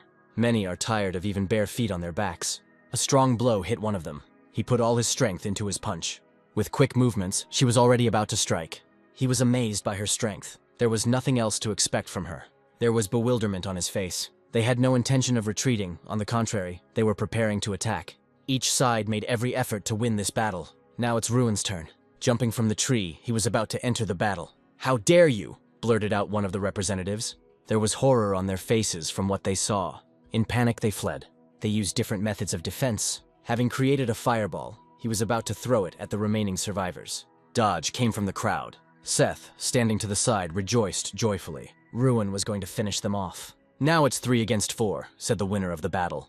Having intimidated the remaining ones with their warlike appearance, the trio secured their victory. The backpacks contained a lot of supplies that could be useful. A bright flash from the explosion illuminated everything around. "This is Doom Prime," Irene stated. Seth got goosebumps. Ruin knew that Doom was a strong opponent. Having found shelter, they settled in it. "The smell could give us away," Ruin said. "Everything is going as he predicted." "They went where you said," Irene stated. He knew where Doom Prime would go. Irene didn't agree with Doom going against the largest team. How can he win on his own? Irene asked. There was confusion on her face. Doom Prime received points for each player eliminated. He thought the same way he would have done in Duma's place. Of course, he wanted to attract the attention of the Dirty King. Ruin seemed too suspicious to her. It was getting dark, so it was decided to set up a watch. "Ruin, wake up. We have guests," Irene said quietly. "Just one?" Ruin asked. At this time, Seth was fast asleep on the bed. A silhouette of a man flashed across the street. Ruin prepared to meet the uninvited guest. As soon as he entered the house, he was immediately grabbed by the collar. "You!" Seth blurted out nervously. The prisoner squinted terribly from the light. It turned out to be a representative of the Column Academy, Callus. Seth checked to see if he was being followed. When asked where your team is, the prisoner said, "Doom Prime." Suddenly, Doom Prime attacked them. A group of 6 people moved confidently into the depths of the island. Suddenly, Doom attacks them. He was only able to eliminate one. The rest went on the defensive. They fought bravely, but were attacked from behind by other participants. 2 tired fighters walked slowly through the forest. Suddenly, Doom appeared in front of them. He used good tactics, the captive said. Ruin pondered his enemy's strategy. He wanted to join their alliance. Irene and Seth considered his proposal. "How did you manage to escape?" Ruin asked. "Doom Prime leaves no chance for survival." At this moment, everyone became wary. There are 3 possible options. Ruin discovered something was wrong. Having learned the truth, he took action without wasting a minute. After the blow, the captive magically disappeared. They needed to get out of there as soon as possible. After leaving their home, they walked through the forest. "I think I know who did it," Irene said. "Chikurki excels at creating puppets." They were surrounded by enemies on all sides. "Other teams will also declare a hunt for us," Ruin said. The safe zone became smaller and smaller each time. "We need to catch a pirate, muttered Ruin. A brilliant idea came into his head. "They fell for my puppet," Chikurki chuckled. He couldn't believe that his puppet had been exposed. He seemed to have no doubts. "It was just a train station, and that's all," Chikurki declared. Dalian began to think about how to get rid of his opponents. All three were problematic opponents. He was going to direct all his fighting power against them. "We'll be there soon," Dalian said encouragingly. Suddenly a fight began not far from them. Deciding that Ruin must be there, they headed towards the sounds of battle without a moment's hesitation. They raced at full speed to make it in time for the points division. They were trapped. Dalian aimed his arrow at them. "This isn't Ruin," Dalian said with fear. They watched what was happening from a tree. The plan worked 100%. "We must go there," Ruin stated confidently. Descending rapidly, they brought terror to the fighters. Dalian's team suffered losses. Full of determination, they were ready to fight. "I understand this is a temporary alliance," Seth said. Even when they united, there were fewer of them. Someone rushed past them like a bolt of fire. There could only be one. He dealt with his opponents in cold blood. They found his actions strange. His tactics were quite good. They fought to the last of their strength, but were still forced to flee. They needed to make their move. The battle was gaining momentum. Ruin's menacing appearance terrified his opponents. A violent tremor shook the earth. "I intend to end you myself," Doom declared. His eyes were seething with malice. Having said everything he wanted, he quickly walked away from the battlefield. There was an air of apprehension in the organizer's room. "Wasn't it he who said that 11 chosen children were better?" Theron said. To defeat Doom meant to win the battle. As always, he trained in the morning. There were only 2 of them left. He finally completed the task after a long time. When she woke up, she went out to see him on the street. There was freshly prepared food on the table. After a hard workout, he entered the house. A conversation started between them. These words excited him a little. Sitting at the table, they drank delicious tea. "Your approach to magic is unusual," Irene said. "Once they are integrated into society, they live in symbiosis." There were several options for paths for magicians. They had a warm conversation over a cup of tea. He didn't even think about his future. Up until this point, he was the last student in school, so there was no time to think about it. "I think a couple of ideas should come," Ruin said. "What about you?" Ruin asked. "Irene, you must become a great magician," they told her constantly. "I would like to fight Doom Prime," the girl stated decisively. Her eyes were full of determination. She was always second to him. "So be it," Ruin declared. She nodded her head cheerfully at him. They glanced briefly into the dark depths of the forest. They began to develop a new plan. The most daring ideas poured out. "We may be in danger because of the barrier." Everyone thought about their next strategy. Ruin was completely lost in thought. Suddenly, a stunning idea came into Ruin's head. He began to let his comrades in on his plan. They didn't fully understand him.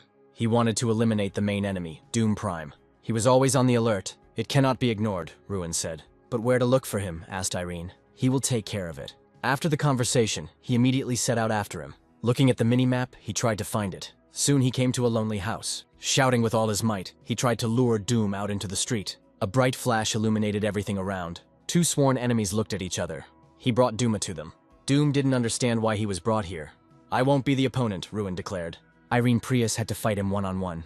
"If you lose, the Dirty King will be disappointed," Doom said. Gathering her courage, she began the battle. "That girl is insanely strong, but she always comes in second." She couldn't let him in on the details of her dream. After the victory, her life was supposed to change dramatically. There was a powerful explosion that shook the earth. There wasn't a scratch on him. They stood to the side and just watched. A counterattack followed immediately. At that moment, Ruin appeared and saved her. He made a promise that she would fight, but that she would be eliminated. That was not what they agreed on. Ruin could not lose a valuable comrade. He challenged Doom to a fight. Doom had no doubt in his powers. Harsh remarks were thrown at him, so Seth was furious. This is where everything was supposed to be decided. He had to win for his team. There was confidence and determination in his eyes. Doom was the first to attack. Having dodged the blow, he wanted to attack back. He was unable to dodge the second, more powerful blow. Wounded, he was not going to give up. Every movement caused him pain. He was a real swordsman-magician. He dodged blow after blow. He had never had to fight such a strong opponent. He dealt with them without the slightest effort. Doom continued to strike blow after blow. His Ana was hurting terribly. He was not going to give up even when he was mortally tired. He was going to end it. He used all his strength for this blow. The force of the blow knocked them off their feet. He hid behind a rock to avoid being eliminated. Gritting his teeth, he bandaged the wound. His gaze fell on the ring. He expected more from Ruin. Ruin decided to give him a last fight on this island. "You are certainly strong," said Ruin. "He can't just give up." Many believed in him. He was ready to be determined to defeat him. Doom didn't expect this from him. The conflict was gaining momentum again. At this time, it was as if he got a second wind. Doom rushed at him, intending to trample him into dust. And now he is approaching. Two sworn enemies stood face to face. Something had badly injured his collarbone. Ruin dealt a heavy blow to Doom. He intended to eliminate him from these competitions. Now all the superiority was on Ruin's side. He swung to deliver the finishing blow. He was able to eliminate Doom Prime, the strongest player. Seth was very scared by what happened. He was going to apologize to Irene for interfering in their fight. She interrupted him, saying that she should apologize. Irene put the whole team in danger. She bowed her head in apology. Because of him, she was unable to achieve her goal. "Forget it, my purpose is gone," Irene said. "You are now my target," the girl declared. "It won't be any easier with me," Ruin chuckled. Now she wanted to surpass only him. Dalian and Cherky fought bravely, but were no match for them. Their team became a real weapon of destruction. Both were eliminated. Now there were only 3 of them. He wasn't going to give in. "Let's fight another time," Irene said. He understood perfectly well that after the previous battle she was very exhausted. "I won't give in to you either," said Seth. He prepared to fight him. Ruin, with one movement of his hand, made Seth disappear. Joyful exclamations burst from the lips of his comrades every now and then. They raised their mugs to their representative. Someone's voice made him turn around. They couldn't miss Ruin's congratulations. She addressed him as you, which was funny to Ruin. Everyone behaved as before. Doom has dropped below Ruin due to its relatively low survival points. The other candidates were also below him. Victory no longer seemed like just a dream. He couldn't believe he was sitting at the same table with her. The abundance of attention made her nervous. Shocked by defeat, he stood near his closet. Tired, he lowered his head. His sword was broken, as was his belief in his invincibility. He was unable to prevent his defeat. He was worried about what the Dirty King would think of him. "The Dirty King wasn't looking for me," Duma asked unexpectedly. He wanted to be alone. Obediently obeying him, they left. Joyful cries could be heard in the streets. The smile never left his face. It hurt his pride. "The competition hall?" the head asked with bewilderment. Joyful fans supported Ruin. Ruin walked into the arena with confident steps. The competition could be completed in any way. "How does it feel?" Malkiri asked. "Ruin's ahead," came from the stands. Ruin looked back happily in their direction and continued preparing for the competition. He is not going to be happy about this until the final results are determined. Doom was still strong and determined to go to the end. He had no intention of giving in at all. The command to get ready was given. He was going to use the property in this competition. Nobody understood why he was just standing there. He raced ahead of everyone. By this time, they had reached their first test. He wanted to form an alliance. A powerful explosion shook the entire area. Suddenly, Doom appeared in front of them and began to fight the monsters. He didn't understand where his sworn enemy could be. Cutting through the monsters, he moved forward at a rapid pace. Other participants also destroyed monsters, clearing their way. After the massacre, he stopped for a moment. "Where is he?" asked Doom. "Why has no one shown up yet?" Tired, he couldn't figure out where everyone was. In the blink of an eye, Ruin ran out of the forest. There was confusion on her face. Having defeated all the stragglers, he was ready for new battles. The stands were filled with more and more new guesses. After thinking it over carefully, he came up with a cunning plan. They were taken aback by this trick. Ruin dodges the blow while simultaneously thinking over his battle strategy. He rushes forward with great speed, not wanting to give his opponents a chance to attack him. Ruin knocks back multiple enemies in different directions. His opponents don't understand what's happening, and Ruin himself has stopped counting the number of those defeated. He catches up with Seth from behind, which surprises Seth greatly. Ruin lets Seth know that their battle continues. Seda smirks and accepts that the battle with Ruin must continue. Ruin goes on the attack and knocks Seda off the knight he was riding on, damaging him. The blonde girl is surprised and asks Ruin if he really defeated all the opponents. Ruin suggests that some of the defeated rivals will want to return to the race. But for now, Ruin is the only one left in the race. Ruin's opponent is furious. He claims that this time he will defeat Ruin. The enemy wants to start a battle using swords, but there are still those nearby who can interfere with them. He summons the spirit and rushes away, saying that their battle is yet to come. The man's ally asks him if he really intends to force his way forward. He is warned that there is a trap zone ahead, but Doom jumps straight there. The trap zone is a castle that was once used to protect treasures. In this area, you can get fatal wounds, so the best tactic for passing it is to disarm the traps. However, disarming the traps can take too much time. That's why Ruin wants to use Drax's method, which is to destroy the castle wall. But the castle walls are too thick to try to destroy them. This is why Ruin is focused on destroying the dilapidated areas of the castle. He studies the castle walls with the player's eye and looks for their weak points. Ruin finds a wall that is susceptible to destruction and targets it. He approaches the wall and attempts to destroy it with a well-aimed blow. Irene and her friend, standing at a distance from Ruin, watch his actions with bewilderment. They are confused and don't understand why Ruin is trying to break through the wall with his bare hands. Irene's gaze shifts to the wall, paying closer attention to what Ruin is doing. Ruin uses his powers to destroy the dilapidated castle wall. Irene smirks and tells her comrade that this is exactly what she expected from Ruin. Ruin enters the castle through the hole he made. His rivals are trying to take advantage of the opening that has formed, but Ruin doesn't let them do this, sealing the wall behind him. He rushes forward. Now it's just him and Doom Prime competing. But having rounded the castle, around the corner he meets Doom, who has entered the trap area through the main entrance. The guy riding a horse overtakes Ruin and Stran. It's obvious that Doom Prime was in a hurry. There's an arrow sticking out of his shoulder. Ruin is amazed by Doom's will to win. Is he really that eager to defeat him? The guy is racing at full speed, but the time to summon his spirit horse is running out. After the horse's spirit disappears, Ruin quickly breaks ahead, and no one can overtake him in a run. Doom is furious, raising his hand to draw his sword from its sheath. The guy tries to reach Ruin with his sword, but he grabs him by the robe and drags him into the cliff. They both fall down, Ruin offering Doom to go through the last stage together, still holding him in his grip.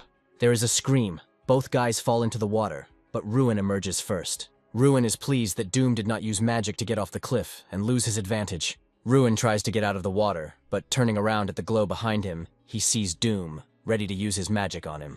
The guy freezes the river with magic, and Ruin finds himself in the grip of ice. Doom climbs out of the river, summons the horse spirit again, and approaches Ruin. Doom looks at Ruin with a sneer, bids him farewell, and rushes forward. Ruin tries to free himself from the ice by concentrating magic in his hand. As he rode on his horse, he wondered how Ruin could drive him so fast. Doom kept looking back, realizing that they were approaching Altane's stadium. Ruin understood that there were no more obstacles in his path, and all he could do was run forward. Already in flight, holding his fist up to strike, Ruin offered Prime a rematch, to which he simply growled. Gritting his teeth, he grumbled that it was not in his current state. The spectators are perplexed. No one can understand who won and what is happening there. One shouted that someone was approaching through the gate. A horse appeared at a gallop in the gate. The onlookers in the stands were shocked, wondering where the horse came from and why there was no rider. And then the sharpest eye saw someone on the screen. Ruin stands over the fallen body of Doom Prime. Laughing at the defeated one, he realized that he had overdone it in passing the obstacles, and the other one was moving uncertainly. Here, Ruin remembered how Doom himself warned that one shouldn't think about this during the competition. The enemy is defeated. Ruin goes away. The results were announced, and he won and became the first. For him, this was the end of the competition. The stands rejoiced with happiness, shouted and admired him. This victory reminded him of how much he had suffered before, how others were happy and joyful, but not him. But now these encouraging cries were like balm to the soul. They watched the arriving guests from the window and wondered who they were. Ruin looked thoughtfully at the guests. And I understand that they are all here because of him. He was so bored he almost fell asleep. He wanted to go back to school. A beauty appeared before him, and it seemed to him that he knew her. The chair next to him was free, and Irene sat down. They began to pleasantly discuss why no one had spoken to him. Ruin assumed that he was dressed incorrectly, but she couldn't take her eyes off him. She coquettishly agreed. No one hid the fact that everyone had gathered to see Ruin. But what was more interesting was why no one had spoken to him. Irene assumed that someone had already laid eyes on him first. The strongest lord must speak to the winner first, so no one wants to speak to Ruin. The bearded man announced that the party was starting and all persons should follow him. All that remained in the room was a table set with delicacies, as if for an emperor. Everyone sitting at the table understood that all this was just a cover, and that there was an analysis of the weak game ahead. Ruin didn't understand what was happening. He thought that there would be only one king, but there were two places for important persons. Seeing the king, everyone bowed. From excitement, Ruin added. My lord then realized that something was wrong. The king missed someone. He turned and asked if he was in the way. A stately man in a hat stood silently. Ruin looked at him, completely confused as to who was in front of him. The entire crowd suddenly fell to their knees at Ruin. He was confused and did not understand what was happening. The king realized that Ruin was defeatable because he was the most capable among the students. The father is very upset and no longer wants to call them his children. Bowing his head, he promised that no one would see his weakness again. In response, the king noted that being in second place was simply an illusion created by people. Feeling uncomfortable, Ruin understood that this banquet was simply a punishment for the losers. While drinking wine, the person in the hat kept his eyes on Ruin. Even though he was not the first son, it was only thanks to his knowledge and intuition that he became the only heir. This is the very person who has all the qualities to be perfect.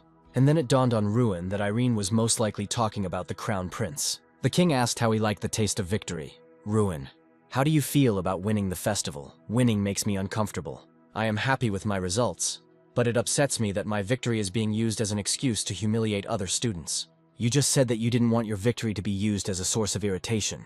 Yes, I see this as just an attempt to stir up hostility towards me. Pointing out weaknesses and striving for self-improvement are very different from hostility caused by feelings of inferiority. And I do not come from a small stream, but from Ardal, a small but beautiful country. And my academy should not be belittled by calling it a small stream. Those present are in semi-shock from Ruin's words.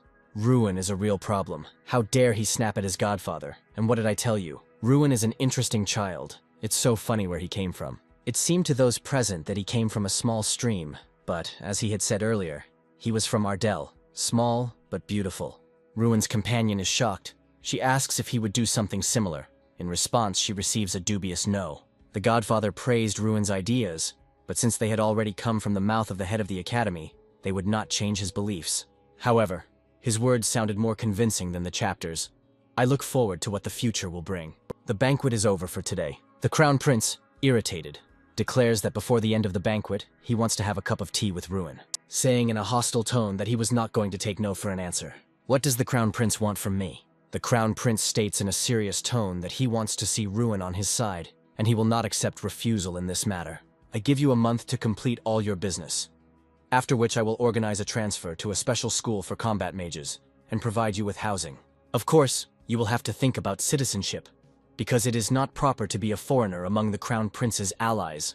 But doesn't the Empire already have many great magicians? Doom Prime alone is worth something, and that kid ended up losing to you. How could you even bring yourself to recommend a loser to me? And one more thing, when talking to me, you should keep this in mind, that I prefer a simple yes rather than counter questions. But I will answer you. The first reason is the Godfather's recommendation. And secondly, I like your courage. The courage with which you put on these rags to meet me. There was no one like you until now. The courage to openly state one's position to the Godfather. And finally, courage bordering on recklessness to continue asking about something after a warning. Such a person is needed in politics. It turns out that I need to give you advice on politics. Not really. You need to protect me from brothers who do not recognize me.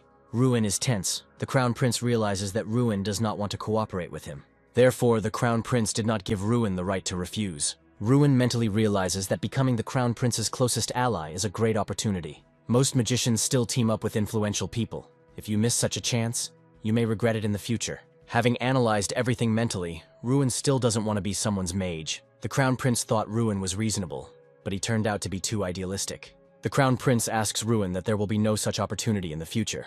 Ruin may regret his choice. After Ruin's answer that anything could happen, the conversation on this topic ended. The Crown Prince tells Ruin that he is called the Jewel of the Festival. The Crown Prince says with a grin that collecting such stones is his hobby, and so far there has not been a single one that he has not acquired. It's all because I destroy the stones that I cannot possess. Ruin leaves the Crown Prince in tension. After leaving the Crown Prince, Ruin doubts that he made the right decision. While Ruin was thinking, his acquaintances noticed him and called out loudly. Friends ask where he disappeared to. Maybe he went on a date. Ruin says without emotion that this is not the case at all. The Crown Prince, speaking to his godfather, says that he was curious to see the man he recommended. The Filthy King and the Crown Prince discuss the recent dialogue with Ruin. The godfather asks the Crown Prince if he intends to surrender, and he answers with a smile. No. The Crown Prince has no intention of giving up. The evil Crown Prince stands with a mocking grin, confident that Ruin Ardal will be his. To describe the following picture, you can formulate the following sentence. Ruin Ardal, having forgotten about the previous conversation, is talking cheerfully with his friends. Ardal trains day after day. It turned out that the incarnation was female. Ruin Ardal is shocked by what he heard. The incarnation is angry at Ruin for never asking him about this. Ardal recalls that they were sitting together in the bathroom. Ruin asks with a serious look that she has already seen everything. The incarnation admits. Ardal resigned himself and went, the incarnation running after him. Ruin sees off his friends. It seems it's time for him to go too. Ruin and his companions sit and wait. Ardal recalls that the escort asked him to address him as Street Cat. Even with the help of the player's eye, Ardal was unable to discern his characteristics. It seems he is at least on the same level as the professors of the academy. The alley cat briefly briefs Ruin Ardal on the plan of action. Ardal asks the Street Cat not to address him as you. The escort objects, and he continues to talk about the plan. In his story, he says that Ardal must choose an artifact. Ruin is at a loss. The guide tells that Ardal can leave without the artifact at all, because he must choose the item. Ardell comes up with a hypothesis that the artifact may have consciousness. The guide continued and said that Ardell would be assigned a mission. This will be a debut. Ardell selects a mission from the list. Something about this list caught Ardell's eye. Ruin Ardell and his escort arrived at the Crown Prince's residence. The attendant said he would wait at the door to the hall. And so, Ruin Ardell opens its doors. The Crown Prince stands right in front of him.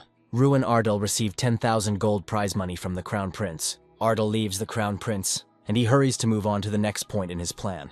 The Tower Master is waiting for him. The street cat asks Ruin if he is finally going to take that mission. Ruin Ardell answers in the affirmative. Ardell at the Tower Master. The Tower Master greets him. The Master already knows that Ardell has chosen a difficult mission. He tells Ruin that he could have taken the mission easier. However, he prefers to go into the lifeless wasteland. Ruin consults with the Incarnation. The Incarnation offers Kingram's homeland as its first mission. This is the place where Draca lived for 100 years. Sky Mountain is a place where ancient ogres are rumored to live. However, no ogres live there anymore. It tells the story of a mountain where ogres once lived, but they all died in the Great War, except for the artifact of Kingram. After the disappearance of the ogres, the area became a lifeless desert, and the search mission in that area was assigned the highest difficulty level. No scientist or magician has been able to unravel the mystery of the barrier that gave it the highest level. Ruin is interested in the mountain. The professor thinks that Ruin is interested in the hypothesis about this mountain. Ruin is tense. It turns out that the destroyer of worlds, the dragon, lived in those lands. Ruin does not reveal the real reason for his interest in the mountain. It turns out that the reason is not increased complexity, but a mystery. Ruin is confident that he can solve this mystery. The professor is not confident in his student's abilities. Ruin learns the reason for his professor's recommendation to the Crown Prince. The professor wanted to leave it to the Revadane. The professor guesses the reason for the interest in this mission, but he does not perform Nika actions but decides to observe. Ruin begins to doubt his abilities. He's not sure he'll be able to find out anything. Mishka supports Ruin. Mishka says that Ruin has abilities that exceed human capabilities. Voka comes to Ruin. A delightful boar and a street cat arrived. Mishka doesn't understand when they ended up on the farm because of the way they were treated. The cat and the boar are calling, Ruin, go with them. They all head to the artifact room. The boar and the cat talk about the room of artifacts and their meaning. They are heading to Zone A. It turns out that you can only go into Zone X in the event of a special event, and that even the Emperor is not allowed there. They are in Zone C, and Ruin starts choosing. Kaban says that they only collect items of good quality. Ruin is surprised by the quality of the sword. Ruin finds a book that is over 100 years old. There are many good books in Zone C. The Tower Master gives his charges these books to read, but they are not allowed to take them home. Ruin heads to Zone A, but none of the artifacts reacted to it. It turns out that there were cases when no artifact chose anyone, but extremely rarely, Ruin is at a loss. If you are allowed to visit Zone A, you can attract the attention of several artifacts. Ruin is sad that all the items refused him. Mishka actively supports him. Ruin is surprised by his answer. Mishka believes that these items are treasures for people, but there are no valuable ones in this place. Mishka points to the door leading to Zone X. Ruin and Mishka suggest that there may be artifacts made by the dragon. Ruin does not despair and looks for an artifact in Zone A because access to Zone X is closed to him. A strange green light comes from the door of Zone X. Everyone is surprised. The boar shouts that a special event has happened for the first time in 56 years. The cat tells the professor that Kunhan's tooth reacted to Ruin. The cat confirms the words of the Tower Master. The professor speculates that Ruin may be next to take the throne. In Zone X, there are 3 artifacts, differing in power level. Thanks to Kunhan's tooth, Ruin can stand on the top. A magician in black robes lights his way with a staff. He takes off his hood and charges the spell with confidence on his face. His enemy shows no signs of anxiety. He is completely calm. Great artifact, Kunhan's tooth. The magician, sitting in a luxurious chair, ponders over a plan. He communicates the order of the plan to his subordinate. He thinks about the protection of Kunhan's tooth and how he can deal with it. The magician freezes for a moment when he remembers something. He remembers Ruin, who is a great option for this task. He orders to find Ruina and give him the orders from the magician. A sign at the tavern where you can meet Ruin. A man sells tickets for a bag of coins. Ruin is not at all surprised by his assignment. He is interested to learn about the plan. The magician's subordinate tells him the plan to steal Kunhan's tooth. The subordinate tells Ruin about guarding this artifact. Ruin was very surprised by what was said. He accepts this assignment. The mage's subordinate tells him that this is a very important task, so it was entrusted to Ruin. The gates of a huge, well-protected castle. Entering the castle grounds, Ruin saw 3 goblins in armor. Being as calm as possible, Ruin prepares for battle. There is a slight uncertainty on his face, but the bear supports him. The building of the bar where everyone drinks. 3 drunk men raise their mugs of ale, pleasure on their faces. A large man with an evil grin on his face approaches Ruin. To avoid causing any damage, Ruin avoids conflict and leaves. He meets his friend fast asleep on a bench. Ruin wakes him up and starts a conversation with him. Empty pens where horses should be. Ruin approaches the owner, hoping to buy a horse. But the owner is upset and says that he has no more horses. The hero himself is a little upset, and the bear cub on his shoulder laughs at him. The owner suddenly remembers where Ruin can find horses. The owner tells the hero where he can find them. Ruin feels uneasy about what was said. He remembers the words of the subordinate magician and his task. With a small grin on his face, he talks to his teddy bear. An unknown hooded man eavesdropped on the conversation between Ruin and his friend. His acquaintance is rushing furiously towards Ruin. He looks at the shining coin in Ruin's hands with great surprise. Ruin kneels down, preparing for his task. He set his mind to his task with confidence and a small grin. Ruin remembers the magician and his teacher. Huge mountains reaching up to the clouds. There is a huge sense of self-confidence in Ruin's gaze. He meets a worker in the building who looks very timid and starts a dialogue with him. Ruin listens to him uncertainly, and the bear cub looks displeased. The worker tells something with a smart face. What was said left Ruin in shock. He and the bear cub think about everything that was said. An unknown enemy is driving people crazy with his abilities. Ruin walked up the stairs and thought. He came to the conclusion that he had underestimated his opponents. They might know that he knew about the surveillance. He walked into the room and noticed a note hanging above the bed. In it, they addressed him, explained that they did not intend to cause harm, and asked him not to try to find out their identities, but simply to continue the mission. Despite his rather peaceful way of making himself known, Ruin was angry at his opponents, angry at their brazen attempt to threaten him. He tore the note off the wall. Ruin jumped up and out of the room's window. He rushed headlong through the streets. Strana asked him about his plans, to which he replied that he was going to find them. A mini-map of the town opened on the panel. One of the squad members who was watching Ruin realized that he was going to play with them, and was not going to refuse him this. The man with the skull on his neck gave the order to follow Ruin but not to kill him, and two shadows of the other squad members soared into the sky. Ruin raced through the narrow streets of the city, his opponents following him like bats. One of the group members informed the Scream Mages that Ruin's trail had been cut off. Their leader with a skull on his neck knew that the trail had not ended. Ruin was waiting for them. Suddenly, Ruin Ardell jumped right into the crowd of mages in black cloaks. He hit two. The third tried to use a spell against him. It didn't work. He also got punched in the face. Suddenly, laughter was heard. The leader of the gang was laughing. He did not expect this from Ruin. Ruin realized that something could be achieved from him, and asked who they were. Ruin stood in a fighting pose. The leader was still amused. He told them that the tower commander sent them to watch over the younger comrade in the person of Ruin. Suddenly, he became serious, said that it was nice to see Ruin's abilities, and tore up some paper. He leaned back and disappeared. One of the fallen members of the group lay on the ground, his hood down, so Ruin could see a skull tattoo, the kind he knew the corrupted mages wore. The corrupt mages are a secret group that only does dirty work. All that is known about them is their name, and the presence of a tattoo of a skull with blue flames. What they do, how strong they are, or who their leader is, no one really knows. The country asked Ruin what he thought after the skirmish with them. Ruin had mixed feelings. The members of the group seemed weaker to him than even the festival representatives. The only non-ordinary enemy was the mage who managed to escape. He used a 6th-class spell. Ruin knew that he would continue to pursue him. Ruin had a plan. First, he had to make this man appear in front of him. The next day, Ruin went to Heavenly Mountain. The path was so long that it seemed endless to Ruin, but he felt that he was close to his goal. The power circle inside him cannot calm down. He stood in front of the magical wall, finally reaching his destination. Ruin sat down tiredly, leaning his back against the magical wall. He didn't know how to get somewhere that wasn't a building. He tried to understand what the country's phrase meant about a mindset that was not like a human's, because that was the only way to pass the barrier. Ruin began to think that any person would think that the barrier should simply be destroyed, but it was impossible to destroy it in a human way.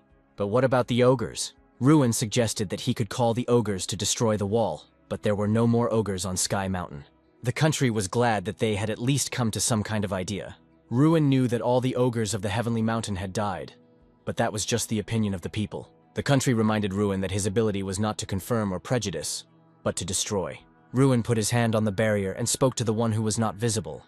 He said that he came to give the tooth of the leader Kunhan. He stood leaning against the wall and asked if anyone could hear him to open the door. Suddenly, a bright flash blinded Ruin. The entire time, he was being watched by the escaped gang member. He saw Ruin pass through the barrier and was amazed by it. He followed Ruin to the barrier, but it was already closed. Suddenly, Ruin's fist, which extended from behind the wall, hit the magician and he flew away from the barrier. This time, he won't be able to escape. Ruin cast a binding spell at him. The magician, bound by green tentacles of magic, lay on the ground. Ruin won the game. The magician fell into his trap. Jumping over Ruin, the green ogre lands on the tied-up man and smashes his head. Then he stands up, looks at Ruin, and asks with a threatening voice who he is. Strand warns Ruin that the ogre's minds are closer to those of animals. Ruin passes through the barrier of the heavenly mountain. The other ogres sniff Ruin, trying to figure out what the human is doing here. Strand once again reminds that ogres do not know what human morality is. Ruin thinks that he has not been touched yet, only because of Kunhan's tooth. The chief ogre says that they have come, this is the heavenly peak. Ruin asks if there is another peak, but he quickly realizes that this is not a mountain at all, but another giant ogre. The gray ogre introduces himself as Chieftain Harhan. Ruin notices that he is significantly larger than the other ogres. Harhan greets him as a guest and asks who he is. Ruin replies that he was chosen by Kunhan's tooth. Despite Ruin's confidence, Harhan believes that he is lying. A human cannot handle such power. Then Ruin shows him the tooth. Harhan feels the power emanating from Ruin. Ruin confirms with confidence that he is indeed strong. Harhan repeats his question, to which Ruin essentially replies that he is Dracagonia, a name that once belonged to someone who lived on this mountain. Harhan is surprised by this confession. Harhan immediately asks how Ruin knows this name, and gets an answer from Kingrim. Harhan is again surprised to hear that Kingrim is still alive. Ruin explains that he is alive, but is now an artifact of the Academy. Then he clarifies that they were genuinely interested in who he was, and he adds that he was chosen by the Tooth of Kunhan and inherited the power of the Destroyer of Worlds, Drac. After this, he introduces himself in full, Ruin Ardell, and he asks if they are ready, knowing all this, to give him over to be eaten by the eagles. Harhan answers no with a smile. Ruin finds himself at the table, but the other ogres are not as friendly as Harhan. Strand notes that if Ruin wants to be accepted as an equal, he will have to prove it. Strand notes that strength can be proven in arm wrestling, when the first ogre comes out to Ruin. He introduces himself as Omarush, son of Omaruhan. Ruin, looking at his huge opponent, wonders if there was a mistake. Omarush places his elbow on the rock as the crowd chants for the man to be crushed. Ruin asks Strand if he will be fed to the birds if he is defeated.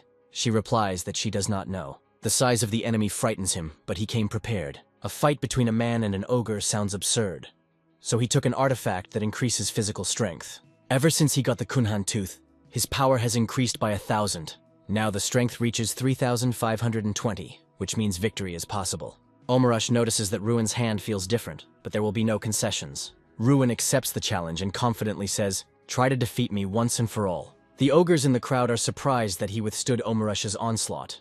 Considering this to be his last attempt, Ruin puts everything into it.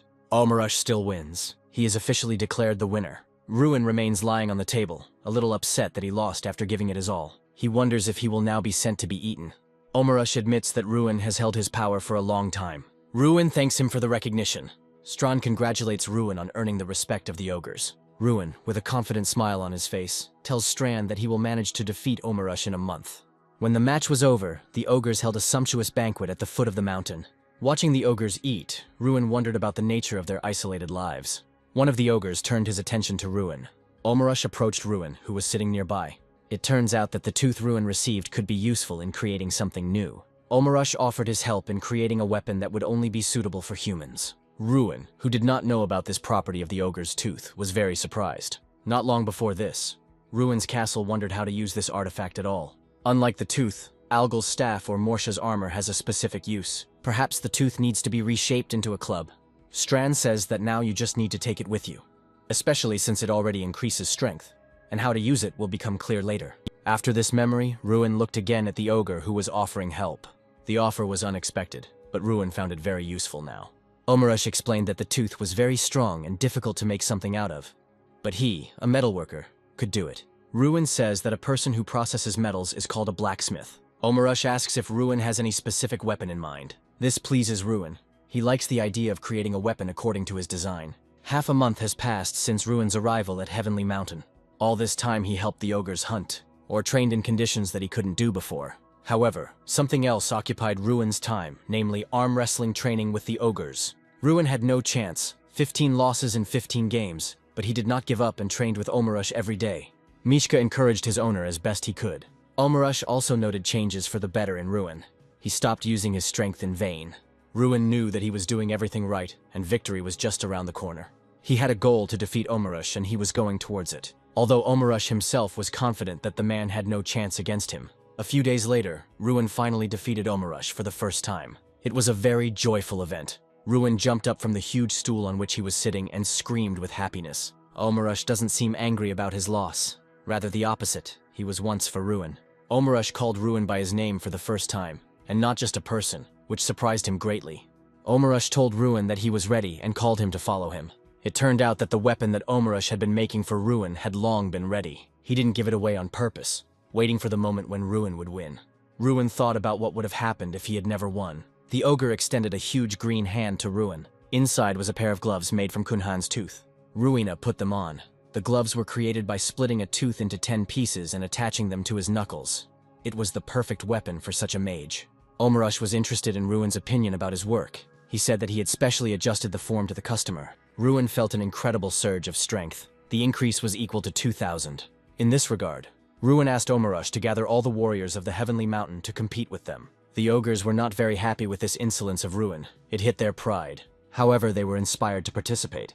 Ruin noted that he understood that his proposal sounded too impudent, but at the same time he was counting on the gambling of the ogres. And it worked. All this caused a fit of nostalgia in the country, because Draca also liked to do this. The only difference was that in 30 years of being here, he had only defeated 17 ogres in a row, so Ruin presented something new. Ruin had complete confidence in his abilities thanks to the gloves. Without them, victory would have been too difficult. He became so confident in his abilities that he thought he would never lose. The competition with the first ogre has begun. The first ogre was defeated without much effort, as were all the subsequent ones. Some time passed and it was time to say goodbye. Ruin needed to go to Revadane. The ogres, led by Omarush, thanked him for the wonderful memories they would have. Ruin extended his hand to Omarush, who was surprised that Ruin wanted to compete again, even despite the large number of victories. But Ruin did not challenge him. He wanted a handshake. Ruin explained that shaking hands is a human way of greeting each other, or more importantly, a gesture of seeing each other again. Ruin left, turning around once more as a farewell and waving to his new great friend in every sense. In the Tower Chief's office, an employee reported on how things were going. There was no news. The chief was confused because there was no news of the Scream Mage sent for Ruin. The surveillance team found no trace of a person at Heavenly Mountain, which was also confusing. The employee listened attentively to his boss, who suddenly came to the conclusion that they had been deceived. Suddenly a man entered the office to report the news. He, without looking the chief in the eye, said that Ruin Ardell had recently arrived in Revadane. An order was given to summon him to the tower immediately. Ruin sat in the tower chief's office and told about his journey, while the listener sat, propping his head up with his hand, and not really believing the story, listened.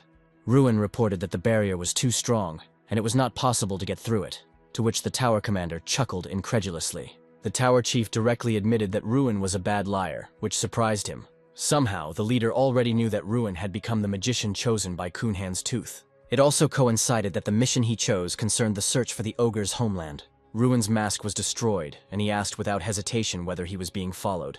The tower's leader did not acknowledge the surveillance, but said that he was simply watching, fearing a rebellion against the tower. Ruin asks if everyone who goes against the will of the Mage King becomes an enemy of the tower and learns that most do.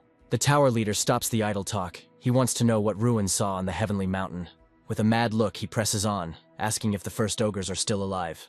Ruin walks out of the tower, breathing a sigh of relief. The leader understands that Ruin will not tell the whole truth, so he asks for at least a non-obvious lie. Even though he can look into his memories, Ruin knows that he won't do that, won't look into his thoughts. Pride will not allow the great king of magicians to stoop to such a level, especially with an ordinary student. The king is surprised by the audacity, and Ruin can hardly be called ordinary. No further questions were asked. Ruin's mission was supposedly a failure, and he was sent back to the academy. Ruin was pleased with himself, and the fact that his ploy to play on pride had worked as intended. Ruin knew he was walking on a knife edge. If the king had been even a little more reckless, he would have been caught. Both understood that this was not the end. The artifact had chosen Ruin, and this only meant an increase in his power, which the king clearly did not like. The king will be watching closely. But for now, Ruin and Strand could breathe a sigh of relief and quickly get away from the tower. Ruin had barely left the train when he was immediately congratulated on his victory at the festival. The academy students picked him up and began tossing him up, shouting congratulations. When Ruin finally entered the room, Jason dropped a heavy box containing a pile of letters addressed to the winner onto his desk. The letters lay in the box in a huge, illegible pile. It turned out that these were not all of them, but only those sent recently. The ones that came earlier were kept in the closet that Jason was just about to open. He pulled the handle on the closet door, and a giant avalanche of paper fell onto the floor. Ruin began to sort through the letters. He even found a very flattering letter from the prince himself. The prince thanked Ruin for rejecting the crown prince's offer and addressed him as a close friend, although they were not acquainted. Jason was rather skeptical about such pleasantries. Jason asked Ruin what he was planning to do during the upcoming holidays. The answer was not very comprehensive. Ruin said that he would conduct them differently than before. Ruin found himself lost in his thoughts on his way home. He hadn't been there for almost 5 years, always staying in the academy dorm during the holidays. It was his unenviable position and the way he was treated at the academy that made him overcome with shame and fear. But now everything had changed. He had something to be proud of and something to talk about. Ruin stopped on a hill overlooking his home, looking forward to meeting his family. The people who saw the young master were surprised by his appearance. Ruin was embarrassed by the attention he received. The villagers and family happily welcome Ruin.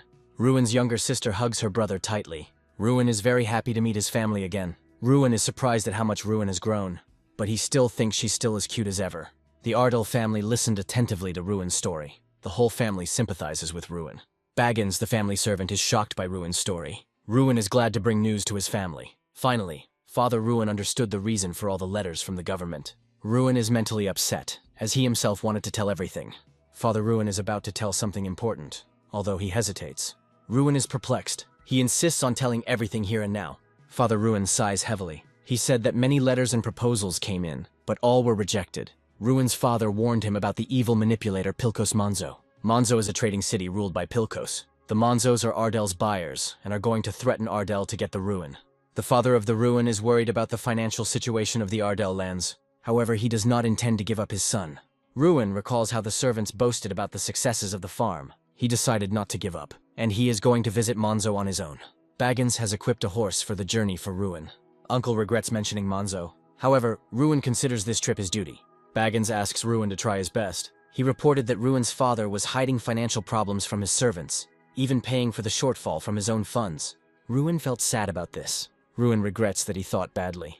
Now he understood why his father had endured in silence. Ruin knows that his father was worried about more than just himself. He understands that his father loves his lands. Ruin asks his uncle to give the box to his father. The box contains 10,000 gold coins. Ruin gave away the prize from winning the festival. Ruin wanted to buy territories, but prosperity in his native land was more important to him. Baggins says buying land is problematic now. He is shocked by Ruin's proposal. Ruin is going to clear the desired territories, and also wants to take over the Wolf Hills, and take away for you the Plain of the Mud people.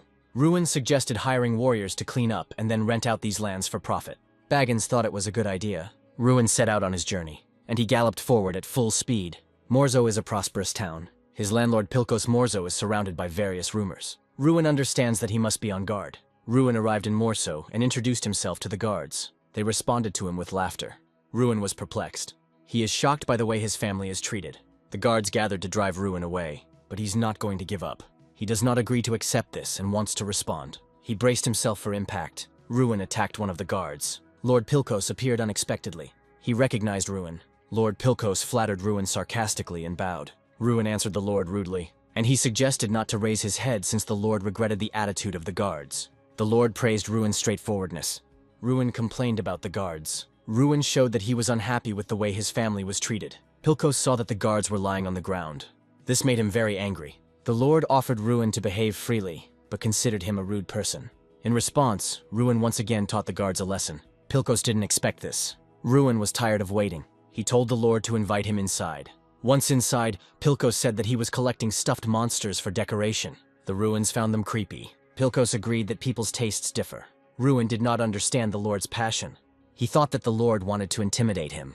Pilkos offered Ruin tea. Ruin refused. Strand realized that they were being tricked. Ruin answered the Lord, and he poured out the tea, thinking that it was poisoned. Lord Pilkos stated that he was not hostile. Pilkos wants friendly relations. He said he considered his threat an offer. Ruin was angered by this, so he abruptly refused Lord Pilkos. Pilkos pretended to be upset, so he began to threaten to lower the prices of goods from the Ardell lands.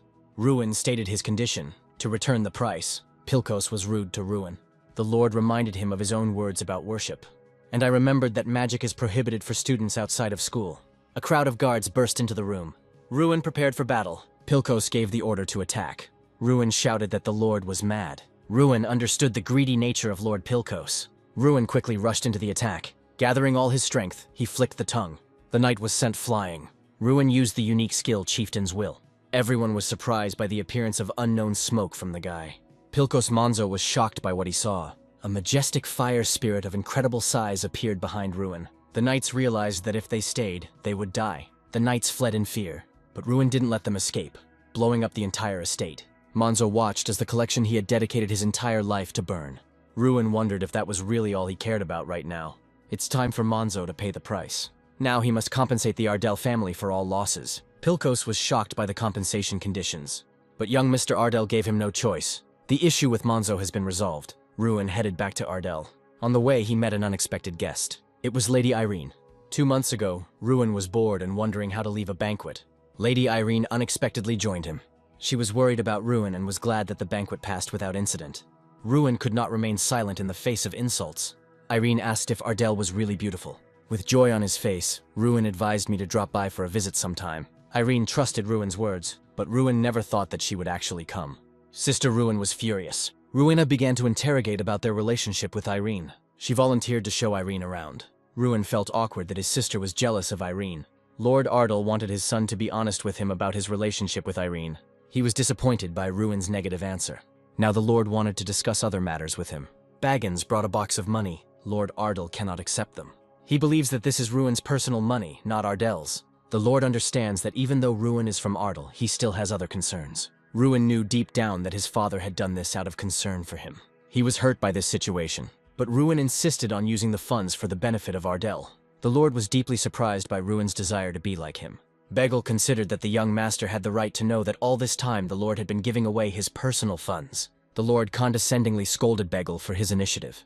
But whatever the intentions, the Lord could not accept the money. He still had 3,600 gold pieces left. Ruin secretly gave the money to Begel, but the Lord accepted only part of the funds. They are puzzled as to why the Lord is so adamant. Begel said with a smile that this was Lord Ardell. Ruin boasts of his estate. Ruina wants to introduce her brother to Lady Irene. Ruina leaves her brother and Lady Irene in a hurry so that they can be alone. Lady Irene is clearly confused as to where Sister Ruin is going in such a hurry. Ruin clearly understood his sister's hint and takes matters into his own hands. Lady Irene is jealous that she doesn't have a younger sister. Lady Irene is an empath. Ruin wants his territory to prosper. Ruin has nowhere to spend money. Lady Irene admires that Mr. Ruin is so responsible. Lady Irene is jealous. Ruin tries to make amends with his questions. Irene's manipulation worked. She captured Ruin's attention. Irene clearly travels a lot. The ray at the end of the tunnel is the answer to all questions. Ruin clearly needs a scythe to get through this forest. The fairy tale about the wolf was true in childhood. The geographical location of Ardell is of great importance. The route through the mountains helps traders to shorten their journey. Ardell wants his territories to become independent. The main character finds a solution to all his problems. Lady Irene is very smart. A man thought, a man did. Ruin made a good impression on Lady Irene. There are always difficulties along the way. The state of Ardell has a low economic situation. The idea of how to enrich the state of Ardell has existed for a long time, but it is impossible. Ruin, like no one else, understands the meaning of the proverb, "If you suffer long enough, something will work out." Ruin clearly came up with a plan to open a new trade route. The father is clearly pleased with his son's persistence. If you don't try, you'll never know. Lady Irene overheard the conversation. Erin revealed her cards. Irene is a swindler. Ruin didn't expect Lady Irene to be so brave. Lady Irene hints that they are both good and will achieve their goals at any cost. Erin is clearly indicating what a bad boy he is. Ruin always saw things through to the end. Compared to Ruin, she's still a good girl. The criminal couple has been found. Rock climbers Ruin and Irene are ready to conquer the mountains. Thanks to Irene's skills, it was possible to find the right place without any problems. Rules are made to be broken. If you don't break the rules, you won't survive.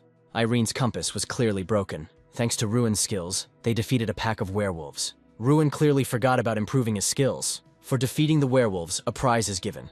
Fire, like a magic ball, which will show the right way. The main characters have come to the end of their journey. Ite Lake is a state larger than Ardell. There are no kings in this city. 8 trade guilds rule everything. The city, by the way, is simply the king of trade on the continent. Ruin and Irene decided to go into the Hall of Gold. The guard immediately asks, "Do you have an appointment?" Ruin politely asks him to pass on the message, but he starts saying that he needs to submit papers and wait for approval. But Ruin does not tolerate it. "Ruin Ardell has come to you," he interrupts sharply. And Irene Prius adds. The guard froze, wondering if this was the same Ruin, the winner of the festival. He quickly apologizes for not recognizing him. They walk inside and it's immediately clear why this place is called the Hall of Gold. The guard escorts them to the white ceremonial doors. Ruin chases away doubts as he goes. He is here for a fair deal. Opens the door and introduces himself out loud. Glad to see you, I am Ruin Ardell. There are 8 serious looks at the round table. All as one. He and Irene sit down, a little tense, until one of the guild members remembers them from Alten. The same one asks what brought the magician of the next generation to our distances. Ruin mentally notes that winning the great festival allowed this conversation to happen. Other members of the round table say that it would be good if it would benefit their guilds. Ruin calmly explains that he came to discuss trade between Ardell and Eitlake. The country quietly whispers that you have cooled their ardor a little. Representatives begin to remember where they have already heard the name of these lands. One of them says that the lord from there had already come before, and they had unanimously refused him then. The reason is that the offer was one-sided and completely disadvantageous. After that, they declare that there is nothing more to discuss. Ruin notes to himself how quickly they change when their interests are touched upon. Neither the status of a mage nor the victory in the festival mean anything here for them. He is just the next lord of a poor region, a young provincial who allegedly tries to extort money from them. He calmly clarifies that this means their decision is the same again. Then he says it's sad to hear a refusal before he's stated the terms. And he puts bags with 30,000 gold coins on the table. Representatives are shocked to see such a quantity of gold.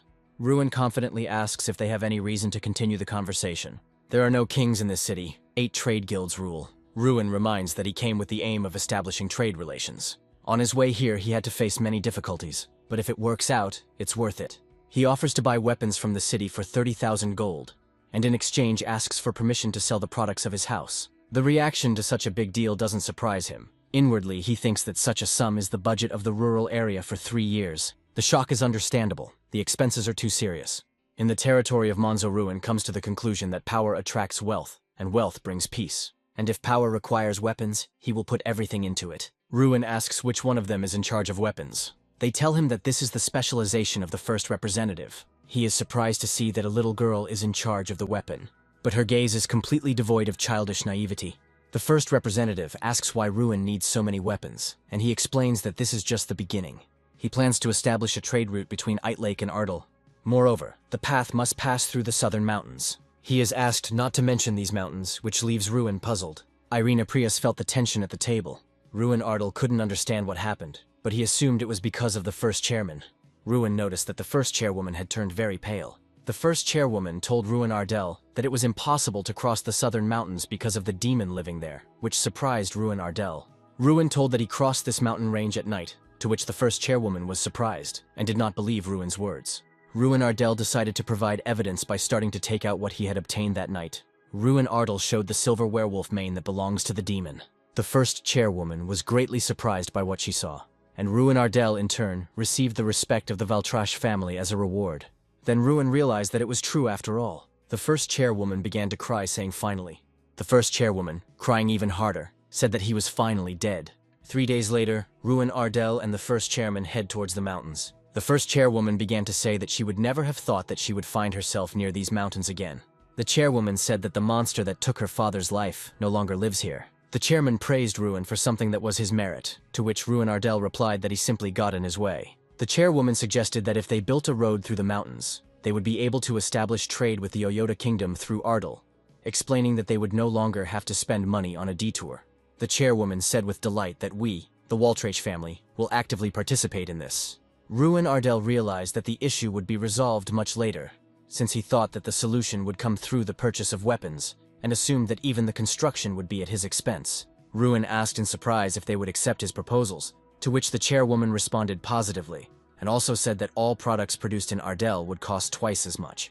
Ruin Ardell thought that this was an incredibly generous condition, and the chairman added that merchants were ready to do anything for the sake of profit. The chairperson nevertheless gave her name, Cecilia Valtrache, also promising to express her gratitude and trust. Thus, by shaking hands, the deal between Eitlake and Ardell was successfully concluded. Walking from the mountains and talking with Irene about bringing good news to the residents and father, Ruin realized that Cecilia was better than she seemed, even despite her young age. And Irene noticed that Ruin did not look like himself. Ruin noted that it was easy to sympathize with someone who was in the same situation as himself, which surprised Irene Prius. Ruin Ardell said that Irene should expect changes, and if she wants to visit Ardell again, then it will be the same as before. Irene Prius envied Ruin for truly loving his homeland. Ruin Ardell was surprised that not everyone missed their homeland, and asked Irene if she would invite him to her place one day. Irene didn't really want to talk about it, but Ruin was sure that he would somehow manage to visit the Prius. Father was shocked that the selling prices would be twice as high, and that they themselves took the initiative to open the trade route. Ruin confirmed his father's words and said that Cecilia Valtresh had given her word. What impressed him most was that the cold-blooded representative promised to assist in the delivery of weapons. Ruin added that the transportation would take 3 months, and work on the construction of the trade route will begin this month. And the father realized that such a route would finally enrich their territory. Father realized that Ruin had grown up to serious matters. The father also thanked him for the fact that his son grew up to be a wonderful person. Ruin asked his father if he would trust him with one more task. It concerns the survival of people in the territory of Ardell, and revenge for the mother. Ruin said what the matter was, and it turned out to be a hunt on the Chinen Plain. The birthday party where Ruin turned 6, which should have ended with something good, turned into a nightmare. Many people lost their lives because of the mud people who broke into the village. And the saddest thing for Ruin was that one of the victims was his mother. Now he can no longer remember his face unless he looks at the portrait. Many people died that day. And then Ruin Ardell made a promise to himself that he would become stronger. As young Master Ardell, he will no longer allow such a thing to happen on his land. After the order was given, the residents began to practice spear strikes daily. Irene noticed that the atmosphere in the area had changed. Ruin Ardell was glad. Irene also realized that the technique was quite unusual. When she asked who was teaching her, she received the answer that it was the local military leader. In the past, the warlord fought on the front lines for the kingdom and earned the nickname Flash. This is the great knight of Ardell, Ser Bolvar Payton. The Mud People's invasion would have done more damage if it weren't for him. Ruin Ardell also told about how Sir cut down 5 monsters with one blow, still fresh in his memory. You could tell from her voice that she was worried. "This is Sir Ruin," said the commander. The training was coming to an end. A firm handshake indicated a good relationship between them. His gaze fell on the girl standing next to him. Her words made him tense up. "What do you want to tell Irene?" Ruin asked. It was an honor for her to meet him here. He was impressed by her stories. She talked about the old days. He fought his way through dozens of high-ranking mages. "However, I am an ordinary old man," he said. He was upset that his exploits were hidden from him. Coming in complete ignorance, he was clearly saddened. Astonishment covered his face. He loved to fish and live at the foot of the hill. Even when they were little, he raised them with love. That said everything about him. They smiled sweetly at each other. He invited him to spar. "No," the military leader interrupted sharply. She fought fiercely against her teacher. They watched the sparring in silence. At 12, she already had an understanding of the basics. The teacher used only his left hand. "That's all for today, dear lady," declared the military leader. His sister was a truly remarkable person. "Now it's your turn," the teacher said. Taking the sword in his hands, he was ready to fight. There was a determination in his eyes to show what he was capable of. After some time, Ruin was already lying on the ground, defeated. "How much have your skills changed during this time?" Ruin said. He ran through comparisons in his head for this moment. He was the only 6-star knight in the kingdom. He was shocked by what he heard. Suddenly, an emergency task appeared. He began to think about what was the right thing to do. "This is a unique opportunity," Irene said. "You can't even buy something like this for money," the girl said. He was ready to gain experience with determination. "I like the expression on your face," the teacher said. He was waiting for a new sparring session. Their sparring was truly incredible. They trained every night. He made a bold lunge forward, hoping to strike. The efforts began to bear fruit. He stayed up all night fighting with the teacher. He put in a lot of effort. He was ready to do the final task. Brother came from behind Ruin. Relatives were worried that Ruin did not sleep all night, and they really asked to rest a little. But that was his last try, and then he wanted to try something else. And for now, there was one more approach. Ruin surprised his loved ones with this. He was very determined. After all, in those few days of sparring with wooden swords, he had already learned to predict the knight's movements, and could now win using his specialty. Sir Bolvar found it strange that Ruin fought him all night long, but now he realized that he wanted something from him. And he added one new rule to the young master. Now, for the next 30 minutes, he could use magic against him. But the teacher was not going to give in either, but wanted to see the true skills. Ruin advanced without a sword in his hands and had to close the distance. But in return, his body became lighter and his balance improved. When you got that close, the sword became a hindrance because of the blind spot. But there was one thing. He won't give him a chance to get close. The way he dealt with Doom Prime at the Great Festival was by resolving the sword. But that's not a universal strategy. But knights of Sir Bolvar's stature did not engage in direct confrontation, and they redirected the attack force. The plan to get out of the sword's reach was a good one, but as soon as it was discovered, it became almost impossible to implement, because the enemy would try to keep his distance. Sir Bolivar was right. All his strategies were visible through and through, but he overlooked something and blinded him with a magical light. The improvised enemy was defeated. The teacher expected Ruin to use some kind of scary magic but not a flash of light and admitted his defeat. But that was the only thing the guy thought of and apologized for catching the teacher off guard. The task was completed and he finally achieved what he wanted. The sister who arrived began to scold him that even in sparring it was impossible to throw Sir Bolvar to the ground. But Sir Bolvar hastened to reassure her, saying that everything was fine. During this time he learned a lot, and for Sir Bolvar it was a pleasant experience. The vacation was coming to an end, and there were 10 days of travel ahead to the academy. The short vacation came to an end, and it was time to leave our native land. On the way, they saw workers who wanted to finish work quickly and finally have a drink. These workers were sent by the Waltrache family because a lot of labor was needed to build the base in Ardell. The constructed routes will be used to deliver weapons for the destruction of monsters, and workers will visit the restaurants and hotels of Ardell. And all this will bring great benefit to the territory. Before leaving, Ruin wanted to tell his father something. He handed over a box with 12,000 gold coins, which he asked to use for Ardell's development. The father did not want to take them, but he calmed him down by saying that he kept 400 coins for himself. The father was ashamed to accept this money. He felt indebted. They hugged goodbye. The holidays were over, but they were productive. Having said goodbye to everyone, he set off on his journey with Irene, and when it was time to part ways, she told him very important things. At first he couldn't believe his ears, but Irene confirmed that what he heard was correct. She promised to help him in the destruction after graduating from the academy, and would follow him to the end.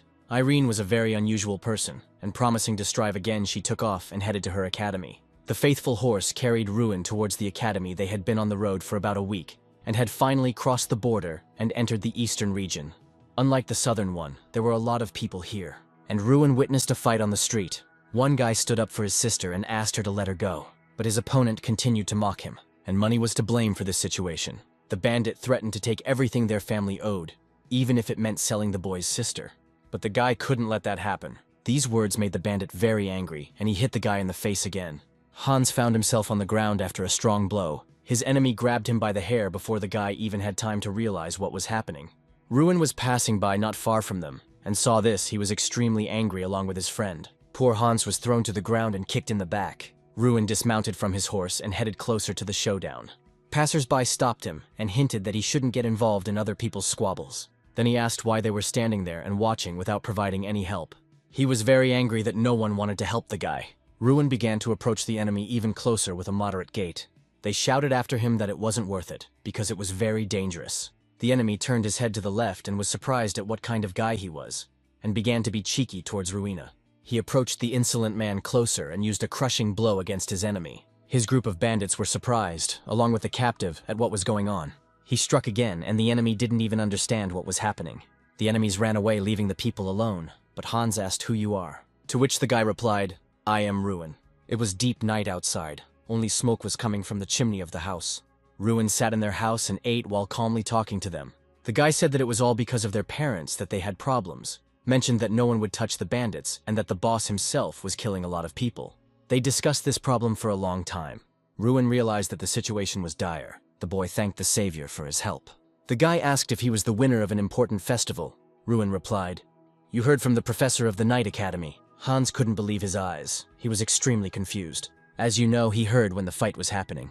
How good. Our captain said a lot of good things about you. Hans replied that he dreamed of being like his captain, but Hans is in very poor health. They pick on him, asking how he can stay at the academy with such skills. Ruin replied that this is a good benchmark and example for motivating himself in the future. The captain said that I had talent and that everything would work out. He declared that he would shine and be the best of the best. After all, his teachers believe in him until the very end, and the captain also gives hope to Hans. Ruin supported the guy and said that everything would work out. Ruin swallowed the food and felt a little uneasy. But suddenly the guys heard loud screams from the street. The bandits returned and they went in a crowd to attack Hans. One of them kicked down the door, angrily telling them to surrender. But there was nothing in the house except Ruin. The guy hit the enemy with all his might, and he flew out of the house at the speed of light. Ruin left the house and told Hans to hurry and protect his sister. The warrior hinted with his fist what awaited them if they did not leave. Concentrating, he directed all his strength into the glove with stones. The bandits were ready to attack, pulling out their guns. Ruin began to kill everyone with one blow. With one blow, all the swords broke. The robbers were confused by what was happening. The warrior gathered all his strength and power and aimed them directly at the epicenter of evil. All the villains found themselves on the ground. They were scared, and at that moment they realized it was better not to deal with him. Ruin looks menacingly at the gang members. One of them managed to grab Hans's sister and now he's holding a knife to her neck. He shouts to the others, trying to bring them to their senses so he can grab and tie up Ruin. Ruin's attention is focused entirely on him. Ardell comes closer. The bandit says that he is the leader, and his name is Nocel. Nocel orders Ruin to kneel. Ruin suddenly realizes that Hans was badly wounded in the back while trying to protect his sister, and lies on the ground. Ruin understands that there is no help to be expected from anywhere, and begins to approach Nocel, to which he shouts and orders him not to approach. The knife makes a shallow cut at the girl's throat, and she screams in fear. Nocel presses the knife even closer and threatens Ruin to kill the girl if he moves any closer. Ruin is angry because he feels powerless in the current situation. His fists clench, he's angry, but he doesn't know what to do. A sudden blue flash illuminates the space, and Hans strikes Nocel from behind with his sword. Nocel falls dead. Hans's sister is saved, and he himself, wounded but enraged, moves towards the remaining members of the gang. The bandits, unwilling to face Hans's wrath, flee. Exhausted, Hans falls to his knees, leaning on his bloody sword. He comes to his senses and realizes that he has just killed a person for the first time.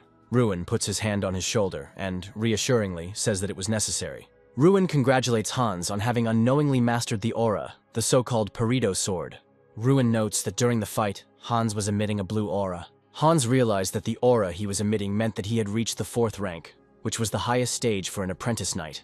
Ruin is proud of Hans and of himself because he was not mistaken about him. Hans happily thanks Ruin. Deep night and silence accompanied the hero's conversation. Morning came, and Ruin, having said goodbye to Hans and his sister, headed back to the academy. Upon arrival, Ruin looks at the academy building and realizes how much he missed this beautiful place. Ruin met Jason, and he started asking him about the holidays. Ruin goes over everything that happened in his head and thinks about what he should say. He stands thoughtfully and thinks for a moment. Ruin is hesitant to tell what happened to him, so he says that he trained in the art of the sword. Jason was very skeptical about this answer. Jason, standing in a relaxed pose, says that vacations are meant to be relaxing. Jason reports that swordsmanship lessons will be taught in the 2nd semester, and Ruin's training was wasted. Suddenly, Ruin was called out and saw Professor Heidel. Ruin is surprised by his appearance. The professor asks Ruin to look out the window. There is a carriage standing there. There are guests at the academy. Next to the carriage, there is a bunch of knights and flags with the emblem of the golden sunbird. Ruin recognized the emblem. He knows the guests who have arrived, so he takes a step towards the stairs leading to the carriage. Ruin stands at the beginning of the red carpet. As soon as he approaches, one of the knights announces that the winner of the great festival has arrived and orders the carriage to be opened. 2 princes in full dress uniform emerge from it. The first prince, named Kroster Radian, tells the second not to interfere with his communication with Ruin. The second, named Foster Radian, answers his brother with mockery, so that he should not even dare hope for Ruin's attention. Ruin bows before the princes, showing them his respect. The princes greet Ruin and again begin to argue about who will be the first to talk to him. Ruin is not flattered by such attention. He understands that their selfish goal is to use his attention to achieve the role of crown prince. Ruin proposes his idea to them. They agree with everything he says. Ruin suggests that the 3 of them discuss everything together. On the map is the Kingdom of Radian, which is the weakest state on the continent. Despite this, the government is weak due to the confrontation between 2 forces that do not want to unite for the good of the country. The struggle is between the monarchist faction of the first prince and the reformist faction of the second. The kingdom's magicians are pawns in a political game, deprived of independence. Ruin and the 2 princes are in the academy library. Ruin, feeling a little awkward from his brothers who continued to argue over the place opposite him, having created a circus on both sides. Looking at the situation, Ruin thought it was no wonder that the country was in such a deplorable state. Having started a conversation and stopped the dispute between 2 rulers, he got straight to the point, announcing that he was not going to choose either of them. The brothers were a little upset, citing an argument from the life of his predecessor. Having firmly refused, Ruin decided to return to his homeland. Having clarified that he would remain in the kingdom, the brothers were happy about this too. Ruin hinted a little about the state of his native land. The crown prince promised to provide support in any matter. His brother also expressed a desire to help. Having started to quarrel again for the hero's favor, they bumped heads. Ruin, however, was glad that they were fighting for him. The brothers decided to give gifts to mark the release of Ruin. After leaving the office, they talked a little more. The princes were pleased with the hero's current decision, but it wasn't without benefits for himself. One of these was military support during the cleanup. The princes publicly declared Ruin the protector of the royal family. Ruin himself was not particularly happy about this, although it is only a formality before it gains official status. Despite this, everything went without any unnecessary problems. The other students admired him, but it was time to return to class. Although everyone was more interested in making noise, Mikhail Guerrigil began to appear on the horizon. started shouting and threatening. He was suspended for a month for using a prohibited potion during his fight with Ruin. The mages of the entire kingdom are under the control of his family. Ruin began to respond to his words. Stepping forward from the crowd, Mikkel just asked, "Do you think you won?" He turned around and left. Ruin's friends supported him, telling him not to take it to heart. But Ruin has other doubts on this matter. Thinking about the damaged reputation and influence of the Garikil family. Walking to the graduates' lecture, the blonde was tense. Standing outside the office door, he started talking to his classmate. They were thinking about which of the graduates would be their leader. As I opened the doors, I felt an ominous premonition. Everyone in the office suddenly tensed up. The teacher was glad to meet Ruin. Graduate Chakil Garihil appeared before them. The beginning of the second semester will begin with practice. In this regard, graduates share the current situation among magicians. But Ruin still had a bad feeling. The teacher began his story about the relationship between the court magicians and the Garikil family. Chakil Garishil gives a lecture. The lecturer explains that nothing in the world can be declared as one's own. Ruin listens to Chakil, who advises the weak to stick together. The teacher intimidates the students with his speech. Chakil wants to bring out Ruin's emotions. Ruin's friend wants to protect his comrade. Ruin, in turn, responds to the teacher's words that even if the pieces of garbage come together, a masterpiece will not emerge. Chakil starts to get angry at the response. Ruin and Chakil have a conflict. Both understand that the rivalry between Ruin and the Garikil family will not go away so easily. The atmosphere at the academy changed with the arrival of Chakil. The poor performing students fell under Chakil's spell. Students want to work for Chakil in order to succeed in their studies. The academy was divided into two camps, supporting Garishil and Ardal. The atmosphere at the academy was becoming tense. Ruin came to the head of the academy. The head is interested in the situation at the academy. Ruin wants to talk about the problem with Chakil. The head understands Ruin without words. The chairman explains that every magician has to contact the Garishil family. The head says that even with minimal work, the family is causing a ruckus in the academy, and most likely because of resentment towards him. Ruin asks who Chakil is. The leader replies that Chakil was popular in his youth and stood out for his magical abilities. But at the same time, Chakil is very powerful and will do anything for his own benefit. Chakil is outwardly pleasant, but at heart he is a rotten person. Ruin understands that there are plenty of reasons to fight Chakil, but he cannot find an excuse. The leader tells Ruin about a special occupation. Ruin leaves the chapter with a mature plan. Ardal opens the door to the auditorium. Chakil notices Ruin. The cunning Ruin asks Chakil for help. Chakil's younger brother, standing up from his seat, begins to mock Ruin. Ruin calmly replies that the request is of a different nature. Ardal learns of Chakil's refusal to conduct the next lesson with the knights. Ruin asks to conduct the lesson. Chakil stands in confusion. The point is that in such a class, the lecturers and students are on the same level, so a legitimate fight can be conducted. The students are amazed at the opportunity to see the lecturer's magical skills. Chakil stands thoughtfully, Ruin proud of his challenge to a fight. The lecturer thought. Chakil wriggles out of it, saying that the graduates are already experienced magicians. Ruin replies that the purpose of the lecturers is to teach magic to future graduates. Ardal confirms his words that this is an ideal opportunity. Chakil listens to Ruin in horror. Ruin is putting more and more pressure on Chakil, taking him on a bluff. Chakil is confident that he is right and is trying to put Ruin in his place. The lecturer calms down because he is confident in his words. Now the students themselves ask Chakil to participate in the class because everyone is interested in seeing him in action. Garikil Jr., confident of his brother's victory, also shouts at him to agree. Everyone thinks Ruin is screwed, but he holds on strong. Chakil nevertheless agrees, looking as if he is doing Ruin a favor. Chakil says he gave up the joint class so that Ruin could continue to shine as the class representative. But Ruin continues to ask the teacher to agree, which greatly surprises him. He justifies this by saying that he wants to see the strength of the elder. In the end, Chakil agrees. Ruin squeezes the teacher's hand tightly, his face frozen in a grimace of anger and surprise. The guy tells him to prepare to be surprised. 3 days later, the knights arrived at the academy. The head says that he has already suggested a joint lesson, but was refused. But he notes that if Ruin himself asks the elder about this, he will not be able to refuse him. Ruin notes that the old man is cunning, since he came up with a plan in which the elder would have to take part. The students greet the guests. These are Foldren's knights in training. Golter greets Ruin with a friendly grin. The guy responds in kind and they exchange a few words. The knight says he needs to go and asks Ruin to look after his subordinates, receiving his consent in response. The hero meets the interns and asks where their representative is, to which they answer that he is busy. Behind them, a group of guys are bullying another. Ruin recognizes the bully's victim as Hans. The hero asks them what is happening, and they recognize him. One of the guys introduces himself as Malton Gagan, a representative from Foldren. He says that the famous knight Vengras Gagan is his father. However, Ruin does not understand why he needs to know this and politely asks for an answer to his original question. He repeats it again, to which he is told that Hans simply did not listen, and because of this, he was punished. Maltin gets angry, claiming that the question was rude and asks if Ruin knows Hans. He replies that they are friends, causing the intern to laugh and call them commoners. Maltin says that the Ardell family is not particularly influential, and is surprised that with such a pedigree, Ruin was accepted into the academy. Ruin doesn't understand what he's getting at. His face takes on an irritated and surprised look when he realizes why the intern is so hostile towards him. An elder emerges from the crowd, greeting Maltin, who is his brother. Ruin realizes that even if he didn't know Hans, they still wouldn't get along. Golter conducts a briefing before a joint test. He orders everyone to split into groups. The knight says what the group should be made up of, and notes that there should be 54 of them in total. Maltin tells his brother that he doesn't want to fight, to which his brother replies that it's mutual. However, they began to discuss their plan of action while Hans watched them from afar. He understands that he is at the bottom of the list, and it is unlikely that anyone will want to unite with him.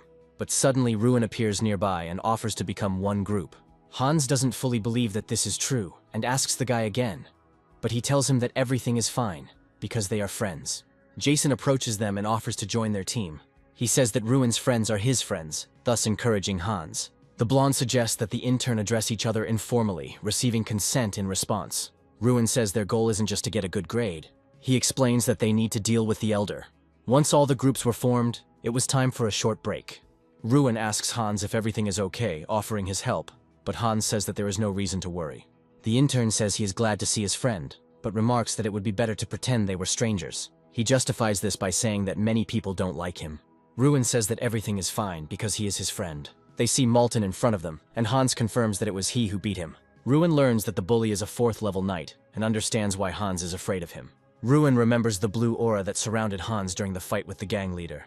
Hans stands at the window. He is scared and tense. His wounds are fresh. He does not yet realize his strength. Ruin tells Hans that he wants to deal with Maltiv. Ruin asks Hans if he is willing to continue being the whipping boy, or if he wants to change something. But Hans doubts that he can win. Ruin confidently says that Hans is capable of everything and has enough strength in him. Maltiv and a couple of his friends hear this conversation. The knight calls Hans. Hans confidently refuses. Maltiv reacts with confusion to Hans' refusal. He did not expect such an answer. Maltiv begins to draw his sword and threatens to kill Hans if he does not come immediately. Hans immediately grabs his sword, but Ruin stops him. All parties involved are in disarray, but Ruin once again firmly stops Hans, telling him not to stoop to Maltiv's level. Hans doesn't take his hand off the weapon. Ruin tells him that the fight will happen today, but a little later and it's worth waiting a little. Ruin, having stopped Hans, rushes to meet Maltiv himself and a fight almost breaks out. Suddenly Maltiva is hit in the cheek by someone's knee, and his sword ends up on the floor. The knee belonged to Sir Golter. Maltiv Gagan, thrown aside, sits on the floor. Sir Golter addresses him with a complaint. Maltiv begins to justify himself, but his naked sword says more than he does. Sir Golter strips Maltiv of his position as knight in training, and threatens him with disciplinary action for inappropriate behavior. Maltiv tries to use his family's name, particularly his father's, to protect himself. But Sir Golter is sure that Sir Vengras Gagan will be terribly angry that his son took out a sword at the academy and tried to threaten them. Maltiv is scared by this. Ruin looks down on Maltiv as he listens to his horrified apology. Maltiv is frightened by the mention of his father, but there is much more anger in him. Joint classes between knights and students began, and the first part was training in combat and defense. Sir Golter was beautifully stern in his shiny armor. He taught how to neutralize a mage's spell casting time in battle. The wise Professor Heidel taught how to predict the knights' movements and leave the areas of their attacks. Each group was training, and Shakil Garikil's group was sitting under a tree and watching closely what was happening. Maltiv irritably complained to Chakal about Ruin, but Chakal suggested sitting it out and not getting into trouble for now. Chakil appeared calm and self-confident, but inside he was nervously thinking about the unenviable situation where he would have to show his skills in front of everyone. He was not ready for this. He decided that he would do everything to prevent this. Team Ruin was training hard, Hans leaning his hands tiredly on his knees. Ruin, unlike Hans and Jason, doesn't look tired. He's just warmed up and ready to continue. Hans and Jason are horrified by this. Ruin, someone shouts, offering to fight. Sir Golter, with a wooden sword in his hands, is ready to stand in tandem with Ruin. He wants to make sure of something. Ruin is confused, and Sir Golter says that learning the skills Ruin has is simply impossible on his own. Sir Golter turns out to be much more attentive than Ruin thought. He really did have a special teacher. Sir Golter stands in front of Ruin, asking him for a favor. A sword duel is what he asks for. Ruin thinks he's joking, because it's clear to everyone that Ardell is just a student who can't defeat a knight. Sir Golter stops Ruin's thoughts and says that he is not asking to defeat him. This raises even more questions. The only thing Golter wants is to show everyone else the necessary skills, to teach them what is required. The Knight Commander says that no one here has the same skills as Ruin, which surprises and to some extent offends the knights in training. Ruin understands that this is a great opportunity to show himself. He is confident. Ruin is confident that his performance, if successful, will put Chakil and Maltiv in their place. Ruin grabs the training sword and points it towards Sir Golter, showing his readiness for battle. Sir Golter chuckles as he speaks of Ruin's impressive stance. Golter quickly begins his attack. The knights watching this are amazed at the speed of the attack, and even frightened by the serious intentions of their commander. Ruin successfully deflects the first blow. He blocks it and looks straight into the eyes of his named opponent. Ruin throws Golter back. The latter is very impressed. He asks Ruin where he learned to fight like that. Golter suggests that Ruin is not allowed to reveal the mentor's name. Ruin ponders whether he can reveal the truth. Ruin thinks that nothing terrible will happen. His mentor is not hiding much. When they hear the name of Sir Bolvar Peyton, everyone gasps in great surprise. Their faces stretch out and their eyes widen. The students and knights behind Golter's back begin to whisper, not believing what Ruin said, since Bolvar Peyton, according to rumors, has long been dead. Golter wants to know more. Ruin explains that he has known the great spearman since childhood. Suddenly, Maltiv emerges from the crowd, shouting that Ruin is lying. Maltiv is sure that Peyton is dead because his father said so, and Ruin is unlikely to be able to prove the truth of his words. Ruin irritably replies that he has no intention of proving anything to him. Maltiv confidently states that even if this is true, nothing will change. The strongest in the kingdom is still his father. Sir Vengras Gagan, the very one that Maltiv fears so much, is officially recognized as the strongest knight in the kingdom. But there is a big but. If Sir Bolvar Peyton is alive, it will change the balance of power. This is what Maltiv is worried about, but Ruin doesn't care. Ruin knows that Bolvar Peyton doesn't care about the puny regalia. Maltiva is angered by Ruin's calmness and self-confidence. He does not consider the regalia pathetic. Maltiv grabs his sword. Maltiv stands like a solid wall above everyone standing. He is furious and challenges Ruin to a duel for insulting his father. All the anger fades away after a slap on the back of the head from Sir Golter, who with his firm hand instantly cools Maltiv's hot head. Sir Golter has a different idea. Tomorrow's lesson will start with a battle between Ruin's group and Maltiva's group. No one had any objections. The next day, the two teams met face to face. The two leaders, Ruin and Chakil, stood opposite each other. The latter asked sarcastically if Ruin was well prepared. A suspicious smile played on Chakil's face. Before the competition had even begun, Chakil made a sharp lunge towards Ruin. The blow was too fast, but Ruin managed to jump back. Ruin realized what was going on. Chakil was so afraid of appearing weak that he brought 6 artifacts with him. Last night, Hungarian Gagan, dressed in formal uniform, conducts a dialogue about Kakil and his lectures at the academy. George Garrigill, his interlocutor, asks a question about Maltiva. Two men stand opposite each other, exchanging pleasantries and talking about their sons. George Garrigill reveals that he is actually here because of the ruin of Ardell, which surprises Vengra. Rumors reached Vengras about Ruin as the winner of the festival and the favorite of the princes. Gagan doesn't like the fact that a provincial upstart is so easily making his way to the top. His interlocutor agrees with him. He considers it especially important not to let him win over the princes to his side, since political power will end up in the hands of an ignorant person, which does not please the representatives of noble families. Garrigill offers to influence Ruin through his sons and Maltiv. Transferring the artifact to Maltiv would be appropriate. Vengras has a pendant, a powerful artifact which George says he wants to give to Maltiv. Vengras doubts this idea, since the transfer of the artifact is a forgery. But Garrigill persuades him, saying that he has already transferred the artifacts to his children. Gagan backs down until he hears Bolvar Peyton's name. For some reason he is amazed. He does not understand why Garrigill mentions this name. George Garrigill reports that Bolvar Peyton is alive, and that he was the one who taught Ruin Ardell martial arts. The question of the transfer of the artifact turns out to be key to the status of the two families, their reputation and position. Vengras Gagan hands over the artifact to George Garrigill. The men shake hands with each other. Garrigill emphasizes that all this is being done for the good of the kingdom, and the conversation ends there. The battle is in full swing. Ruin's group is caught by Chakil's magic and cannot move. Hans and Jason are frantically trying to break free, while Ruin is calm, but he is immobilized, his legs and arms bound by green tentacles of magic. Ruin was disappointed in his opponents. He was ready for tricks, but not such dirty ones. Chakil mocks the immobilized Ruin. Maltiv rushes towards the immobilized Ruin, ready to strike with all his might. A golden flash illuminates the hall. Ruin realizes that Maltiv's sword is too hard to be made of wood, and that he received an amulet of fortitude from his father. There is a pendant around Maltiv's neck that represents this artifact. Maltiv misses. The blow falls next to Ruin. The next blow was not long in coming. Ruin, freed from his bonds, realizes that Maltiv's sword is as strong as steel, so he can use the Steel Breaker skill. Maltiv's sword breaks in half. Gigan is confused. He does not understand how this is possible, because the artifact gives power. Maltiv is thrown back, and Shakil, seeing this, begins to understand that the artifacts are useless against Ruin's magic. Ruin puts on steel seals. He wanted to get off with a little bloodshed, but the dishonesty of his opponents angered him.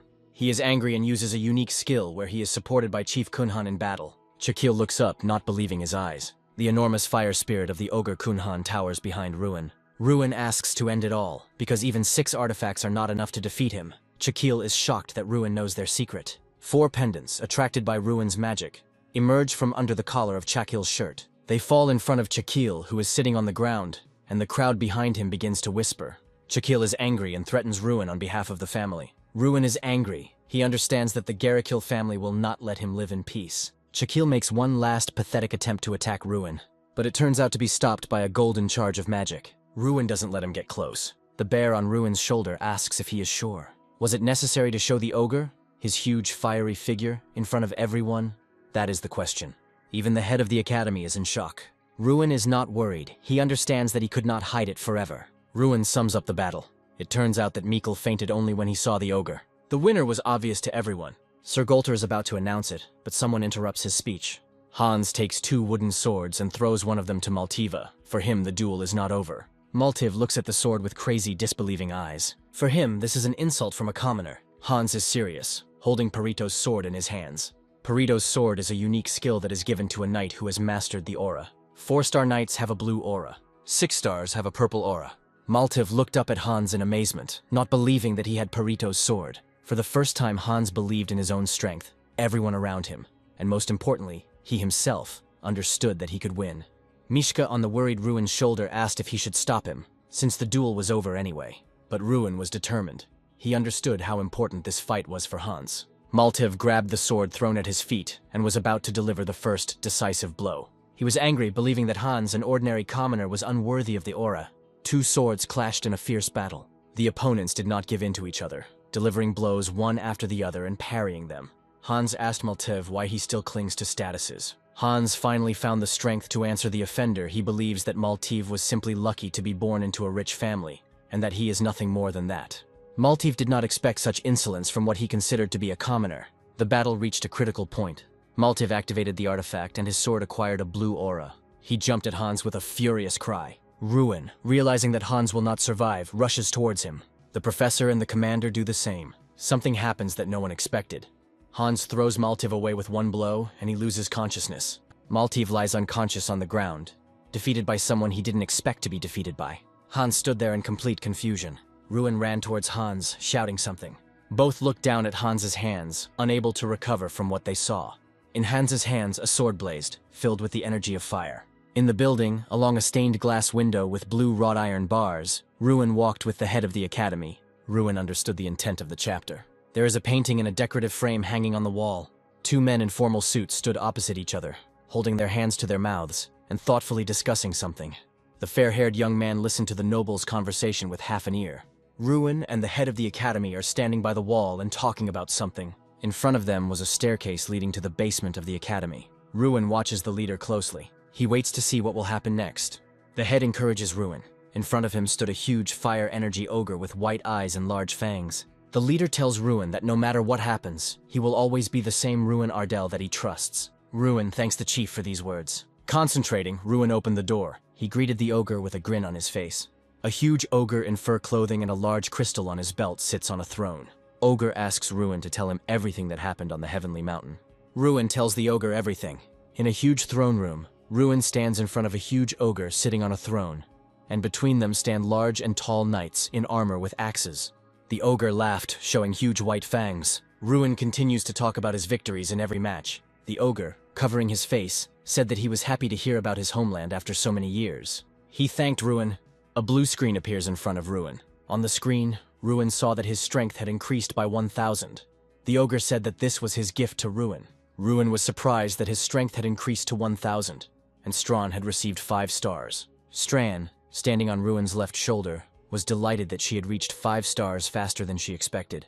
Strand began to growl strangely. A fiery, furious energy appeared around the countries. Ruin covered his eyes with his hands from the bright light. The human form of Strand appeared before Ruin. The stairs leading to the basement echoed. Below, a multitude of ogres with glowing eyes had gathered. The main ogre's eyes lit up too. He gave Ruin some parting words. Strand rejoices in his new human form. Ruin couldn't believe that Strand had turned into a girl. He closed his eyes, trying to think of how to explain everything to the head of the academy. Strand herself explained everything to the surprised head, that she was an incarnation. Ruin made a remark to the impudent Strand. The head thought about how to introduce Strand to the academy. He came up with it.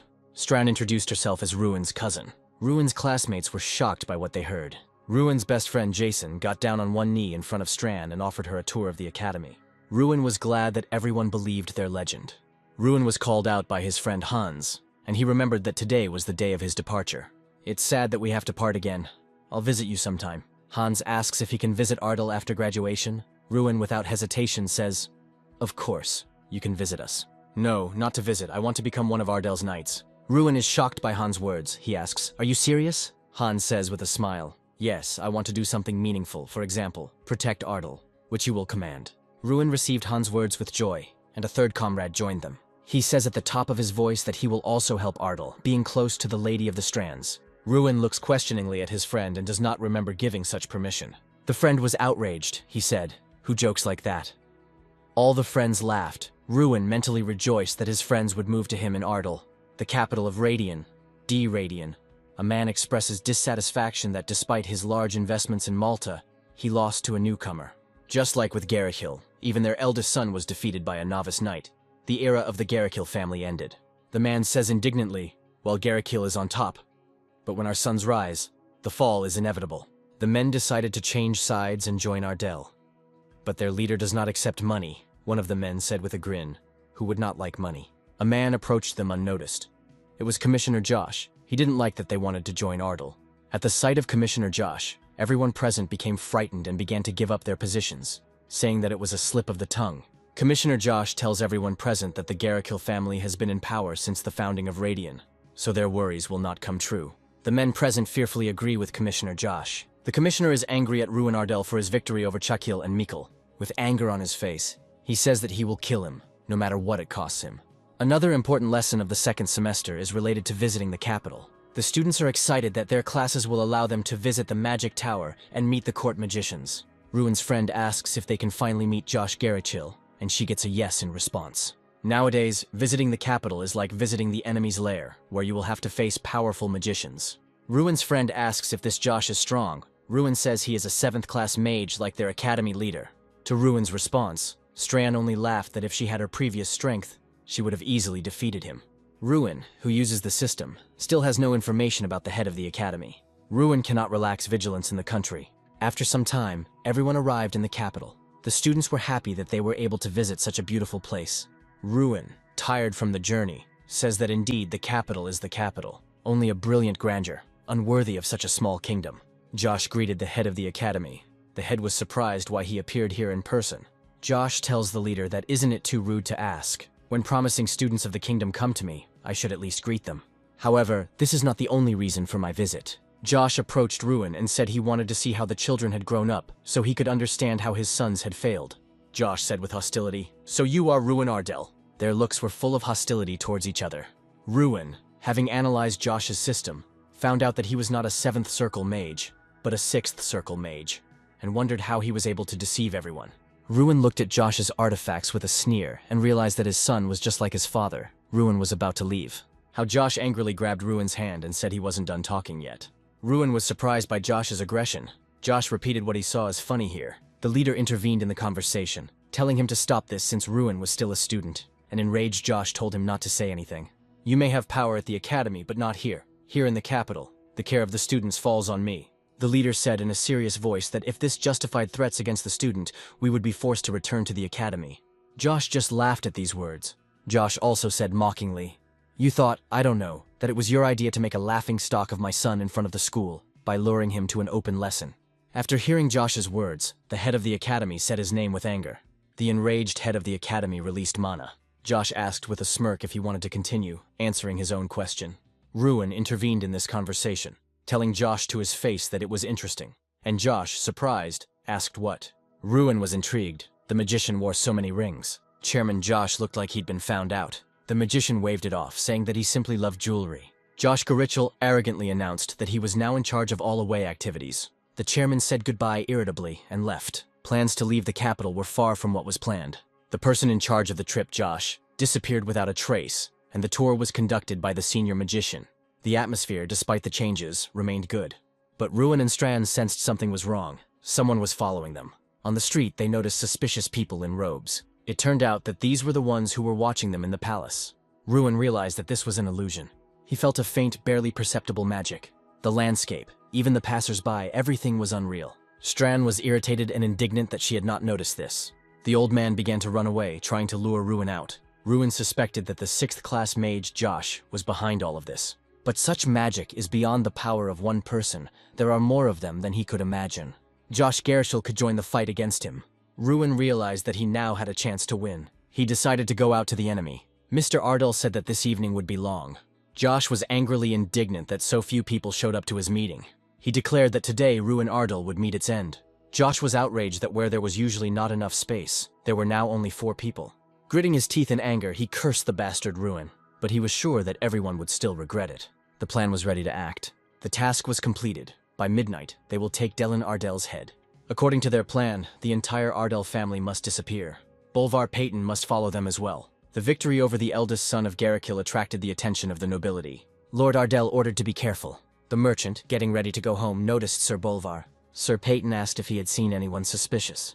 The merchant saw only 5 strange guests. Bolvar realized that these could be hired killers. The merchant advised to be careful. Bolvar immediately rushed to help.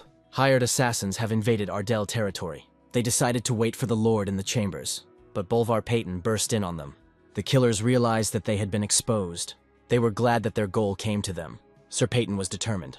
This turned out to be a fatal mistake for the mercenaries. With a furious blow of his spear, he threw them all back at once. The killer was perplexed, and then he realized that Bolvar was stronger than they thought. The defeated one, in horror, suspects who is in front of him. The 8-star knight continues to say that he has already reached the limit of technological development. Someone decides to try to attack the knight from behind with a sword, but the knight easily impales him on his own spear. Ruin, seeing this, is angry that they were not warned about the enemy's strength. The knight voices the boy's thoughts, finding out that Vengras Gagan was the customer. He lifts the guy by the throat and orders him to tell the boss to never set foot on Ardell's land again. The old man meets Ruin and the girl and is surprised by their courage to come out to him. He assumes that the guy decided to die with his companion. Ruin calmly replies that he has no intention of dying here. Many people in cloaks are already gathering around, and the old man replies that the world is not arranged that way. Ruin looks around at the people, counts them, and sees the preparation.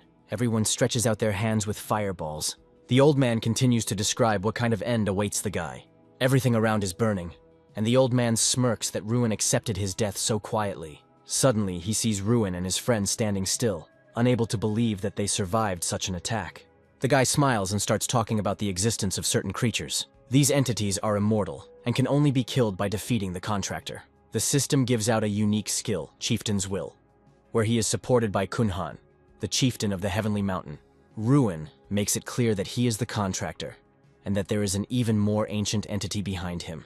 Ryun sends Kunhan into battle, and realizes that this way he can win even without getting tired. Suddenly, the old man grabs Ruin by the leg and praises him for his strength. The old man's hand is enveloped in energy, and he says that he definitely won't survive this. Ruin sees that it is dark water magic created by the outcast warlocks. This spell will not leave the one it touches until it drains all the strength. Ruin didn't expect that they could go so far and was scared. The old man arrogantly says that since he witnessed dark magic, he will have to die. Even without this, killing Ruin was part of the plan. The old man mentions that Ruin's friend is no longer a hindrance either. Now they will be sent on their final journey together. The old man says that the boy's father and sister should be dead by now. To Ruin's shock, the old man smiles at the fact that the boy didn't know about this. He also asks why the guy went against the senior advisor. He tries to continue, but Ruin grabs the old man's face. The man is shocked, as he thought Ruin was under the influence of dark water. Ruin's fist is stained with blood. He calmly says that he doesn't care anymore. Ruin summons Kingram, who looms over the people, threatening that they shouldn't have done this. Ruin stands in the center, with an ogre towering behind him, and they say that the humans have brought this upon themselves. At that moment, only one thing was heard in Ruin's head. Just like Draca had once done, he wanted to kill them all. Kingram asks Ruin why he summoned him, and the guy orders to kill everyone. The giant rushes like a whirlwind, destroying everyone in its path. Mercilessly, the guy also participates, killing people. It no longer matters to him who exactly he kills. The girl rushes to the distraught guy and asks him to stop. One of the rivals says that Ruin is no different from them since he himself has always been a psycho. Ruin tries to break away from the girl in order to destroy this man. The girl brings Ruin to his senses and says that nothing has happened in Ardell yet. She screams that if the guy doesn't stop, he'll end up like Drac. After all, he was called the Destroyer of Worlds because he went mad with power and destroyed the entire world. Strawn reminded Ruin that he was not Draca. His destiny did not belong to Ruin. Ruin finally sobered up. He felt sorry that he made Strawn worry. Ruin turned to one of the attackers with the order to tell him everything he knew. The mage said that 5 of the assassins from the Myeongdan group, which does not include mages below the 6th level, have already arrived in Ardell. The killer's last words were that most likely Ruin's entire family was already dead. He was pierced by a spear thrown by someone and fell dead. Josh Garachil emerged from a dark alley. He was unhappy. His best men could not cope with Ruin. Ruin was angry that Josh Garachil dared to attack his family. Garachil hit Strana and Ruin with a blast of black magic, and they both fell to the ground, unable to withstand it. Ruin was furious. Another of his opponents turned out to be a black magician. If this was found out, the best outcome for Garachil would be the dungeon. Josh Garachil confidently stated that no one would know about it because Ruin would be dead. Ruin couldn't even move. Kingram's summoning had already ended. Behind Garachil, Portal's pentagrams appeared, from which dozens of copies began to fly out. He wanted to finish off Ruin once and for all. The hand waved, and the spears began to fly rapidly towards the Ruin and the country. Suddenly, a shield appeared in front of Ruin and the country, conjured by the head of the academy who appeared out of nowhere. Josh Garachil didn't expect to see him here. The leader used his power, and the illusory field, enchanted by Garachil's minions, began to disappear. It was created in order to hide the alleged murder. However, this field was useless against a mage as powerful as Tyrion Ignid. The field had a flaw. It would disappear when a higher-level mage cast a spell inside it. Garahild was mad. He spoke to Tyrion and said that the whole city would be destroyed if he tried to kill him. The only one who should suffer is Garahild. Tyrion had already put a barrier in place to keep the city from being harmed, and he was furious with Garahild not only for his dabbling in dark magic, but also for trying to harm his apprentice. For this, Tyrion himself passed sentence on Harryhild. Garahild tried with all his might to hurt Tyrion. Everything calmed down, and the country came to the conclusion that this was a crushing victory for the leader, because the gap between the two magicians was too big. Ruin agreed with her. This difference was of a completely different scale. The head of the academy stood over the defeated Josh Garachil, lying on the ground. The leader turned to Ruin and the country and asked if he was okay. The academy students, hearing the noise, began to look out of the hotel windows. Everyone saw the unsightly picture of Garachil lying on the ground, and the head of the academy standing over him. The sound of boots was heard. Princes with a detachment of soldiers were approaching the heroes of the silent scene. They were very worried about Lord Ruin, who was targeted by the dishonest Garachil. They both ran up to Ruin with alarm. The princes tried to show that each of them was more worried about Ruin than the other. Nothing changed. Finally, they noticed Tyrion and the man lying on the ground. Josh Garachil lay face down on the ground, not moving. One of the princes shouted furiously that this would be immediately reported to his father and that Garachil would be arrested. The second prince agreed with his brother, adding that every member of the Garachil family would be punished. Ruin stopped the flow of their anger and asked for one request to be fulfilled. He wanted to make sure his sister and father were safe. Waiting for an answer about the state of his family dragged on for half a day. A very nervous half a day. Finally, the deputy captain of the Royal Knights reported the answer. Everyone was safe. Ruin's father already knew about the attack. Bolvar Payton successfully neutralized the mercenaries. Moreover, it was possible to find out the name of the one who organized the attack. Josh Garachil had accomplices. The one most involved was Vengras Gagan. The princes, hearing of this, were disappointed at how rotten everything was in the kingdom, and they immediately decided to remove Sir Vengras and remove him from all his positions. The deputy captain was taken over his position. The question remained about the position of Garachil. Someone had to take the place of advisor and defender. One of the princes approached the head of the academy with a request for assistance, which surprised him and everyone standing nearby. Tyrion tried to refuse, but the prince insisted. The kingdom was in a difficult situation, and the help of reliable people would be very useful. The princes had long been trying to lure the head of the academy to the capital, showering him with gifts. But he refused every time, because he believed that a teacher had no place in politics. Now that the princes had made their request publicly, the disciples began to persuade the headman along with them. With a heavy sigh, the leader realized that it would be impossible to refuse. The only condition was that he would occupy the position temporarily until a candidate was found, and the princes were happy with even this decision. Jason and the crowd of academy students looked at the leader with admiration. Ruin smiled softly. He was glad that everything ended well. Dawn came. Ruin dreamily looked at the sky and thought how quickly time flew by at the academy. The final exams would soon begin. The trip to the capital did not end due to tragic events. It went according to the original schedule. Rumors have begun to circulate in the capital that Mikhail Garagil is leaving the academy shortly before completing his studies. Ruin and everyone else understood perfectly well what his departure was connected with. Mikhail's father, Josh Garagil, was placed in prison. The mages supporting him immediately fled. There were also rumors about Shakil. He fled to Ferna. The Garagil family lost support and power. The Ardell family celebrates triumph. Meanwhile, in Fern, two of the royal guards held back Shakil Garagil as he tried to get inside. Suddenly he rushes forward, breaking free from the guard's grip, and he falls to his knees before the crown prince of the kingdom, asking for forgiveness for the uninvited visit. The crown prince stands up straight, looking down on the visitor, dressed in a perfectly fitting uniform. Shakil is nervous. With a trembling voice he asks to forgive him. He did not want to show disrespect. The crown prince stops this stream of nervous rumbling, asks what Shakil wants, to which he replies that he and 40 other representatives of his house are seeking refuge. Shakil mumbles something about how they are ready to serve for the good of the crown prince and the kingdom. But the crown prince is not stupid. He understands that there is another, much more serious reason. The crown prince asks about the crime. Shakil is perplexed. The prince understands that such an influential family as the Garahilds would not seek refuge with him just like that. The royal family would not turn its back on such a noble family for such a banal reason as an assassination attempt. So the crown prince wants to know who the assassination attempt was made on. Shakil hesitates to answer. The crown prince says that giving refuge to the Garahil family would be against justice. The prince sees no reason to provide shelter. Shakil is scared to death. His only hope is fading. The crown prince turns to leave, throwing over his shoulder that he will not arrest Shakil. Shakil can't let him go, so he names Ruin Ardell as the person he attempted to assassinate, and the crown prince's face lights up with interest. The prince asks the name again. Shakil confirms that it is the same Ruin Ardell. The crown prince is interested in what Shakil said. He wants to know the details. With false friendliness, the prince offers Shakil a cup of tea. 3 months had passed since the events in the capital. The new year had arrived, and the academy was covered in snow. The academy grounds were full of people. Nobles came here from all over the kingdom, and there was a reason for this: the final exam. Graduates demonstrate their skills by passing tests, which allows them to prove themselves to nobles who may offer them work. Today was the day of the exam. Ruin, Strana, and Jason were sitting on a bench in the yard. Ruin thought about how quickly time had flown by. Jason notices Ruin's thoughtful mood. He pulls him up. Ruin asks if Jason was prepared. Jason replies that he doesn't see the point in bothering, since he'll be going to Ardell with Ruin anyway. Someone is calling Ruin. His sister arrived. Ruin was glad to see her. Behind her, he could see his father and Sir Peyton. Ruin was glad to see them all, especially after recent events. He remembered again what had happened. It lay like a heavy burden on his heart. His father hastened to reassure Ruin, saying that on the contrary, he was proud of his son for his steadfastness. Ruin thanks his father and Sir Bolvar again. Sister Ruin notices the country, wondering who the lady is standing next to her brother. Ruin understands that the excuse about his cousin and relatives won't work, so he tries to justify himself by saying that Strana is just his friend.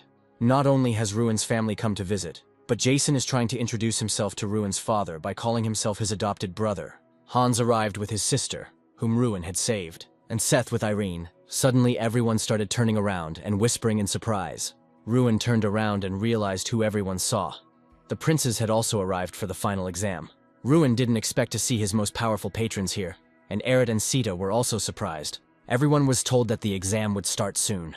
The students were asked to go into the arena. Ruin said goodbye to his guests. Those who came to support Ruin smiled, and his sister wished him luck. Ruin was grateful for such support. He was ready to give his all. Suddenly he noticed 2 men whom he had never seen before, but he had the feeling that he had met them somewhere before. Ruin asked Strana if they seemed suspicious to her, to which she replied that Ruin knew them. One of them, the fair-haired, dirty King Theron. The second one, with red hair, is the Crown Prince. Their magic did not deceive the country. Although the faces were changed, the aura remained the same, frightening. Ruin wondered why such difficulties were needed to get into the exam. Most likely, they came secretly to see how much stronger Ruin had become. Ruin will stand firm on his previous answer no matter what they offer him this time. Ruin decided to give them a spectacle they would never forget. Let their efforts not be in vain. The final exam contains 3 stages: isolation, Ice battle and destruction. Students must pass all 3 tests as quickly as possible. The first stage requires getting out of a well-fortified door. Jason is tested. He thinks about what can be done with the lock on the door. There are many options on how to overcome a closed door. The method used does not matter. The main thing is a successful result. Jason successfully passes this test and escapes from the locked room, as do the rest of his group. The second test is a stark contrast to the first and makes the exam much more difficult. An ice monster appears. Many students find themselves at a loss. Some are cornered by the monster. The final step is to destroy the wall using your most powerful magic. Once this is done, the exam is considered complete. Jason is the first of his group to pass all the tests. Only 3 of the 10 members of the group complete the exam. Ruin stands at the podium and waits for his turn. The rest of the students are nervous. Ruin was happy for his friend. It turns out Jason really had been actively preparing. Only 3 of the entire group passed, and they had little time left. Ruin was thinking about how he could complete the exam in the minimum amount of time. Finally, it was the turn of the 7th group, and Ruin was in it. The stands were filled with guests who came specifically to see the performance of the Academy's best student. The Crown Prince and the King watched Ruin's every move carefully, curious to know how much stronger he had become. The King asks the Crown Prince about his plans. The Crown Prince came here to make the final proposal. Ruin will no longer have the opportunity to agree. The Crown Prince needs him, or rather, his power is needed, which must be restrained and directed in the right direction. The test has begun. Ruin stands in front of a closed door. Ruin looked at the walls of the room and realized that it would not be possible to break through them just like that.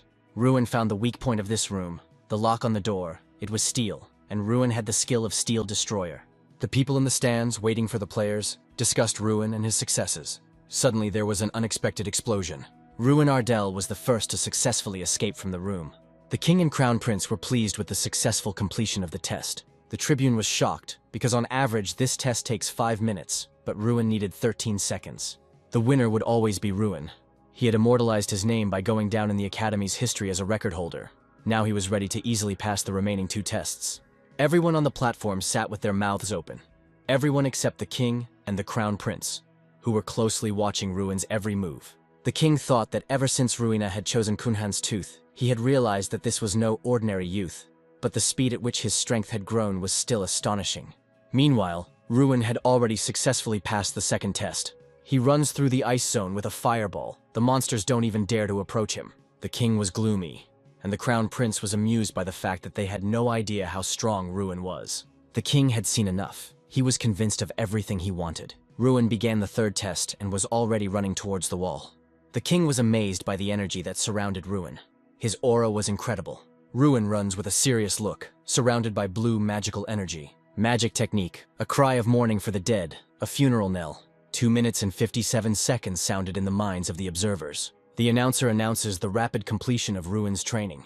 The white-haired man is shocked by the boy's capabilities. White-haired sees Ruin as a threat to his position. However, the team greets Ruin with joyful cries. The younger brother and his companions scream with pride. Ruin enthusiastically accepts the cries of pride. The guy is shocked when he remembers his past, where he was not recognized. Jason suddenly appears, coming to congratulate his friend on his victory. Jason is shocked to hear the protagonist's rapid level up. A friend enthusiastically reminds me of some need. A party, where would it be without it? Amid the enthusiastic drunken shouts, 2 people are seen who are unhappy with the celebration. Ruin looks back nostalgically on the party. A previously dissatisfied friend suddenly asks for more drinks. The senior came to see the graduate. The chapter reminds us of the release and suggests having some fun. Ruin thanks his elders for teaching him. The elders say goodbye to Ruin, because he has a difficult journey ahead of him. The young man is invited to become a professor for the next graduates. Drunk Ruin in thoughts, the head of the Eastern Trading Company interrupts the calm. The company's companion is shocked by Ruin's confession, asks the guy to answer honestly where he knows him from. Ruin figured out their identities because they forgot to hide their presence. The King of Magicians was taken by surprise. The King is impressed by Ruin's capabilities. The last offer from the head of the company to the young man about following him to the Empire. Refusal will not be accepted, and yet Ruin refuses. The head warns about the destruction of what he cannot obtain. There is a sense of doubt in the leader's actions. The reason is that the Crown Prince will not sink to such a depth. The Crown Prince tries to ridicule the hero's simplicity. Ruin responded to the ridicule with his status as a student. The chief is offended by such an impudent answer. The leader retreats, but leaves behind an unpleasant warning. Ruin tensely watches the retreating heads. Jason is right there, running to take his friend back to the party. Ruin is back. The celebration continues, but the tension has not gone away. A guy's happy face. Hangovers do not spare even high-level heroes. Irene came to take care of Ruin. The hangover has caught up with everyone. Irene asks with a grin if Ruin remembers. The guy remembers in shock. The dragon's kiss was slipped into Ruin's drink by Jason. The heavily drunk friends, together with Ruin, say that they will go to Ardell. A shocked Ruin asks again where they are going. Irene was already there, a nice place. Ruin digests the information he received. He says he will be glad to see Irene at any time. The reason for Irene to go to Ardell is not at all the desire to win. The head of the Magic Academy, Ignite, announces Ruin Ardell as the best graduate. Ruin comes out to the Academy students. The head of the Academy, patting him on the shoulder, advises him to speak from the heart. Ruin is nervous. Many students look at him, waiting for his speech to begin. Ruin reassures himself that he will not forget what he wanted to convey. He tells how he won a great festival after preparing for it for only a year. Ruin suffered for 5 years without releasing mana. People looked at him with disapproval, wondering why he stayed at the academy at all. But he didn't let go of his hand. Only with the help of magic could he protect himself and the people he loved. Ruin did not give up. He fought to the last. Ruin defeated his opponent with a fiery whip during the duel. The students were delighted with his story. Ruin says that even if you fall, get up and move forward. The students of the academy were inspired by his speech.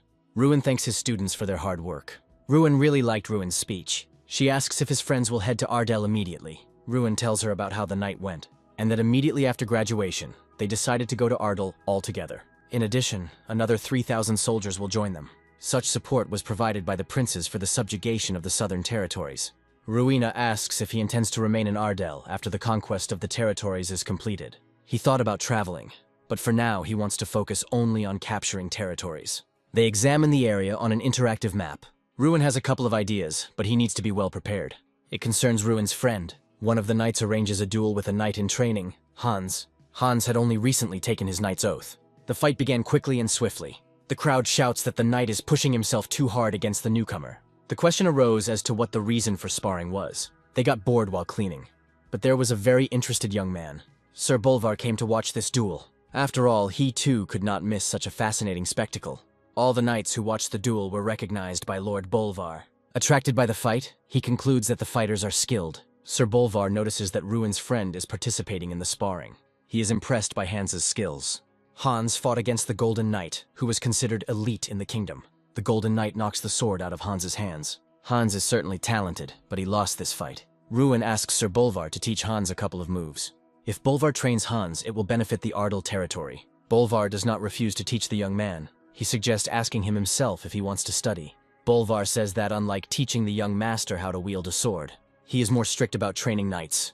The knights are perplexed by what they see. Hans is undergoing training, carrying a large bag on his back. Bolvar asks if it's hard and gets the answer, no. Those who watch this training are still in shock. Ruin feels sorry for Hans. Hans is happy that Bolvar will be training him. He is confident that he can handle the training. The observers ask the stranger his name. They are at a loss, having asked a question but do not receive an answer. Bolvar is informed that all copies have been transferred. Bolvar didn't hear what was said to him. Those watching were shocked by what they heard. Bolvar was indeed standing in front of them. Ruin is asked if Sir Bolvar is really so revered by the knights. It seems so. The knights have a hard time keeping up with Bolvar's training.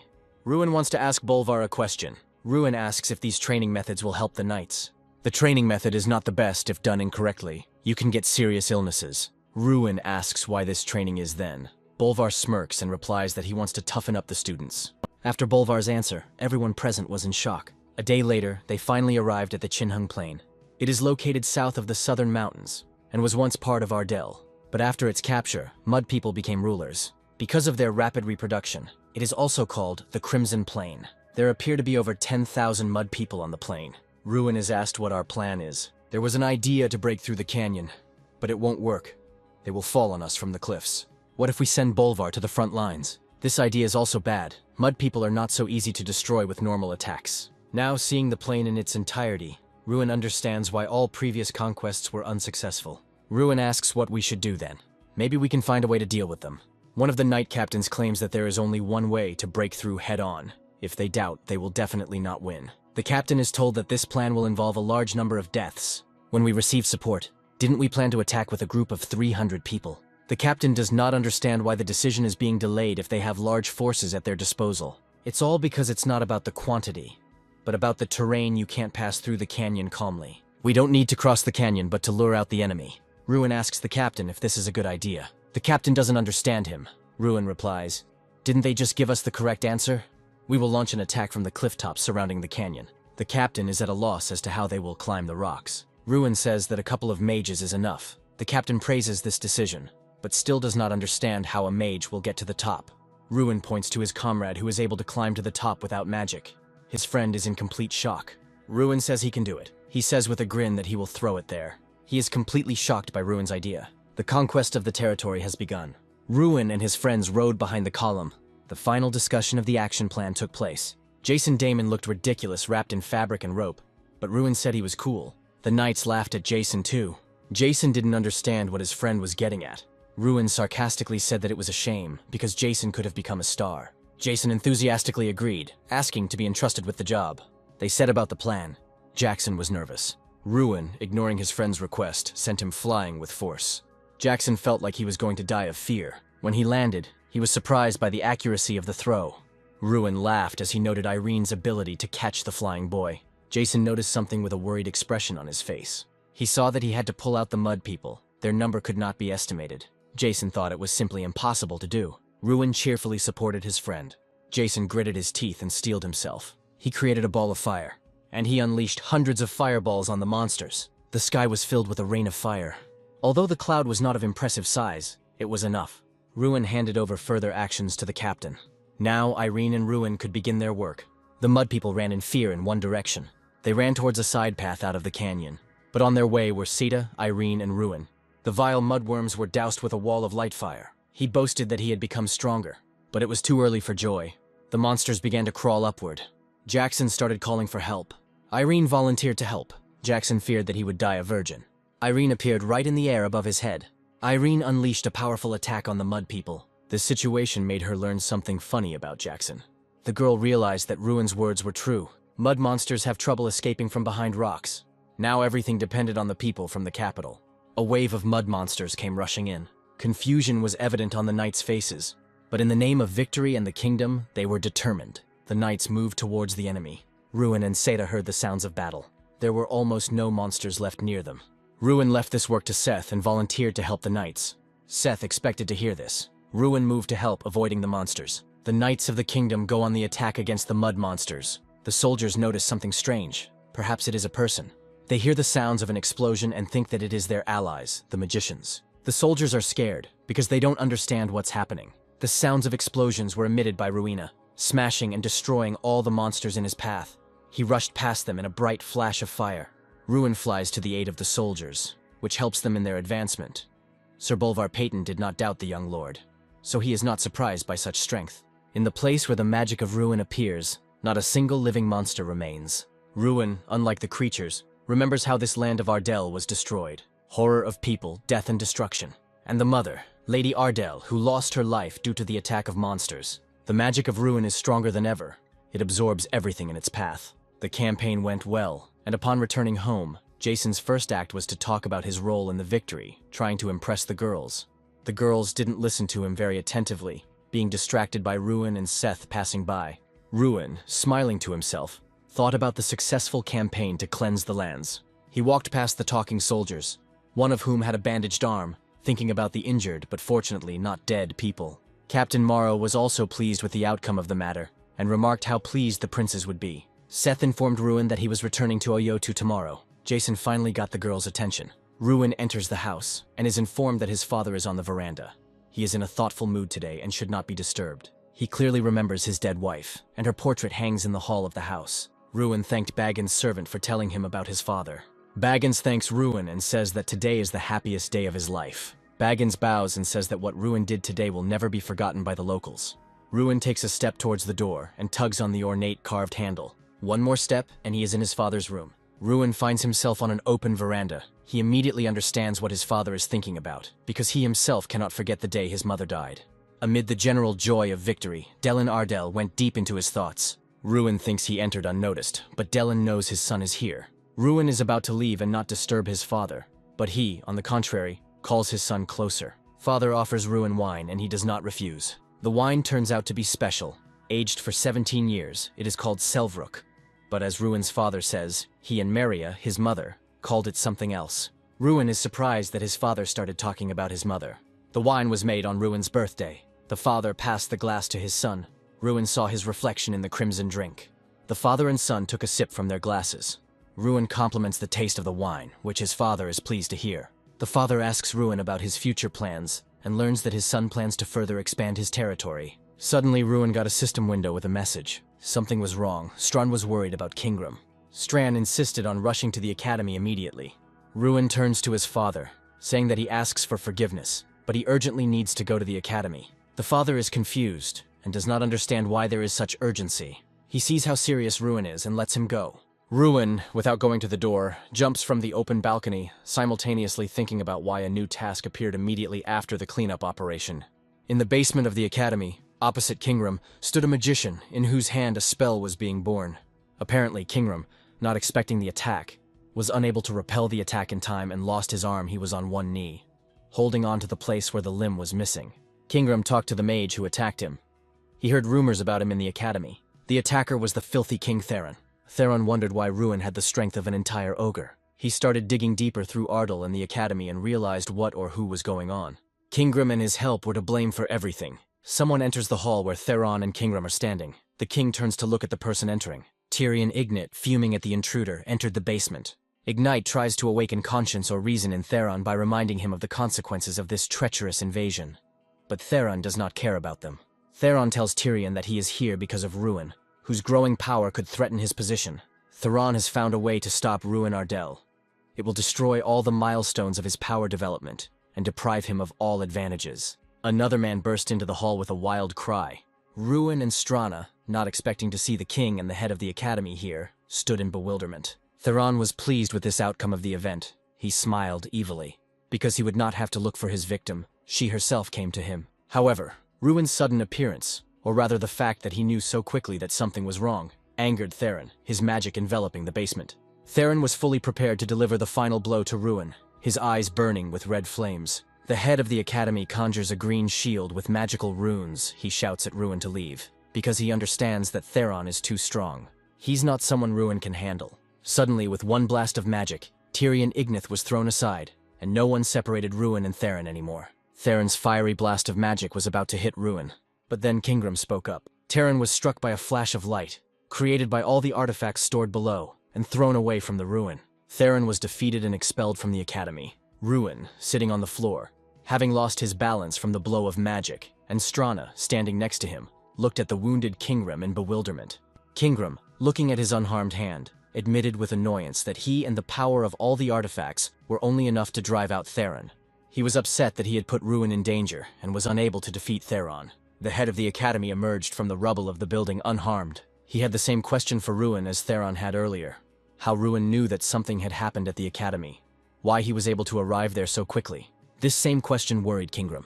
Ruin became nervous. He hoped that they would believe him, because his story could sound crazy. Ruin explained everything, and the head of the academy finally put together the missing pieces. Tyrion assumed that Theron did not know about the full power of Ruin, but he could not help but notice her growth, so he was afraid that Ruin would encroach on his place. Ruin understands the danger. The Dirty King has set his sights on him, but he doesn't have enough strength to defeat him yet. A notification about the completed task arrived on the system panel. The reward was the opportunity to destroy Kingram's oath. Long ago, Kingram lost to Freud Ignite, the predecessor of the head of the academy, and was bound to an artifact to serve the academy. Ruin asked Kingram about the destruction of the oath, to which the ogre asked in surprise how Ruin knew about this. To destroy the oath means to allow Kingram to return to his original form and leave this place. The Ruin artifact allows you to do this as a reward for completing a task. But there is one thing to destroy an oath. The consent of the one who gave it is required. The head of the academy, as the representative of the man who had taken the oath, made it clear that Ruin's will was his will too. Kingram's seated body was engulfed in a blue glow. Bright blue rays of magic emanated from him. The oath was broken. It was surprising. No one expected that the Ruin artifact could even destroy a contract. Kingram turned to Ruin. Ruin was in big trouble. Everyone knew that. He was not ready for a fight with the King of Magicians. Kingram said he knew a method that might help. But to do this, it was necessary to leave this place. The ogre straightened up to his full height, holding his severed hand. Kingram invited Ruin to come with him to Heavenly Mountain. Ruin didn't expect such an offer. A prison guard screams at the top of his lungs that the underground prison has been attacked and one of the prisoners has escaped. There was a gaping hole in the thick brick wall left by a shock spell. The ones who attacked the prison were mages. 7 people in black cloaks stood in the middle of the forest, and next to them was the escaped prisoner. His name was well known, Josh Garrickville. Garrickville thanked one of the black cloaks for saving him, for the fact that the unknown person saved him personally. The unknown person made it clear that it was not a matter of sympathy for Garrickville. The unknown man in the black cloak was the crown prince of the Shomerton Empire, Raynak.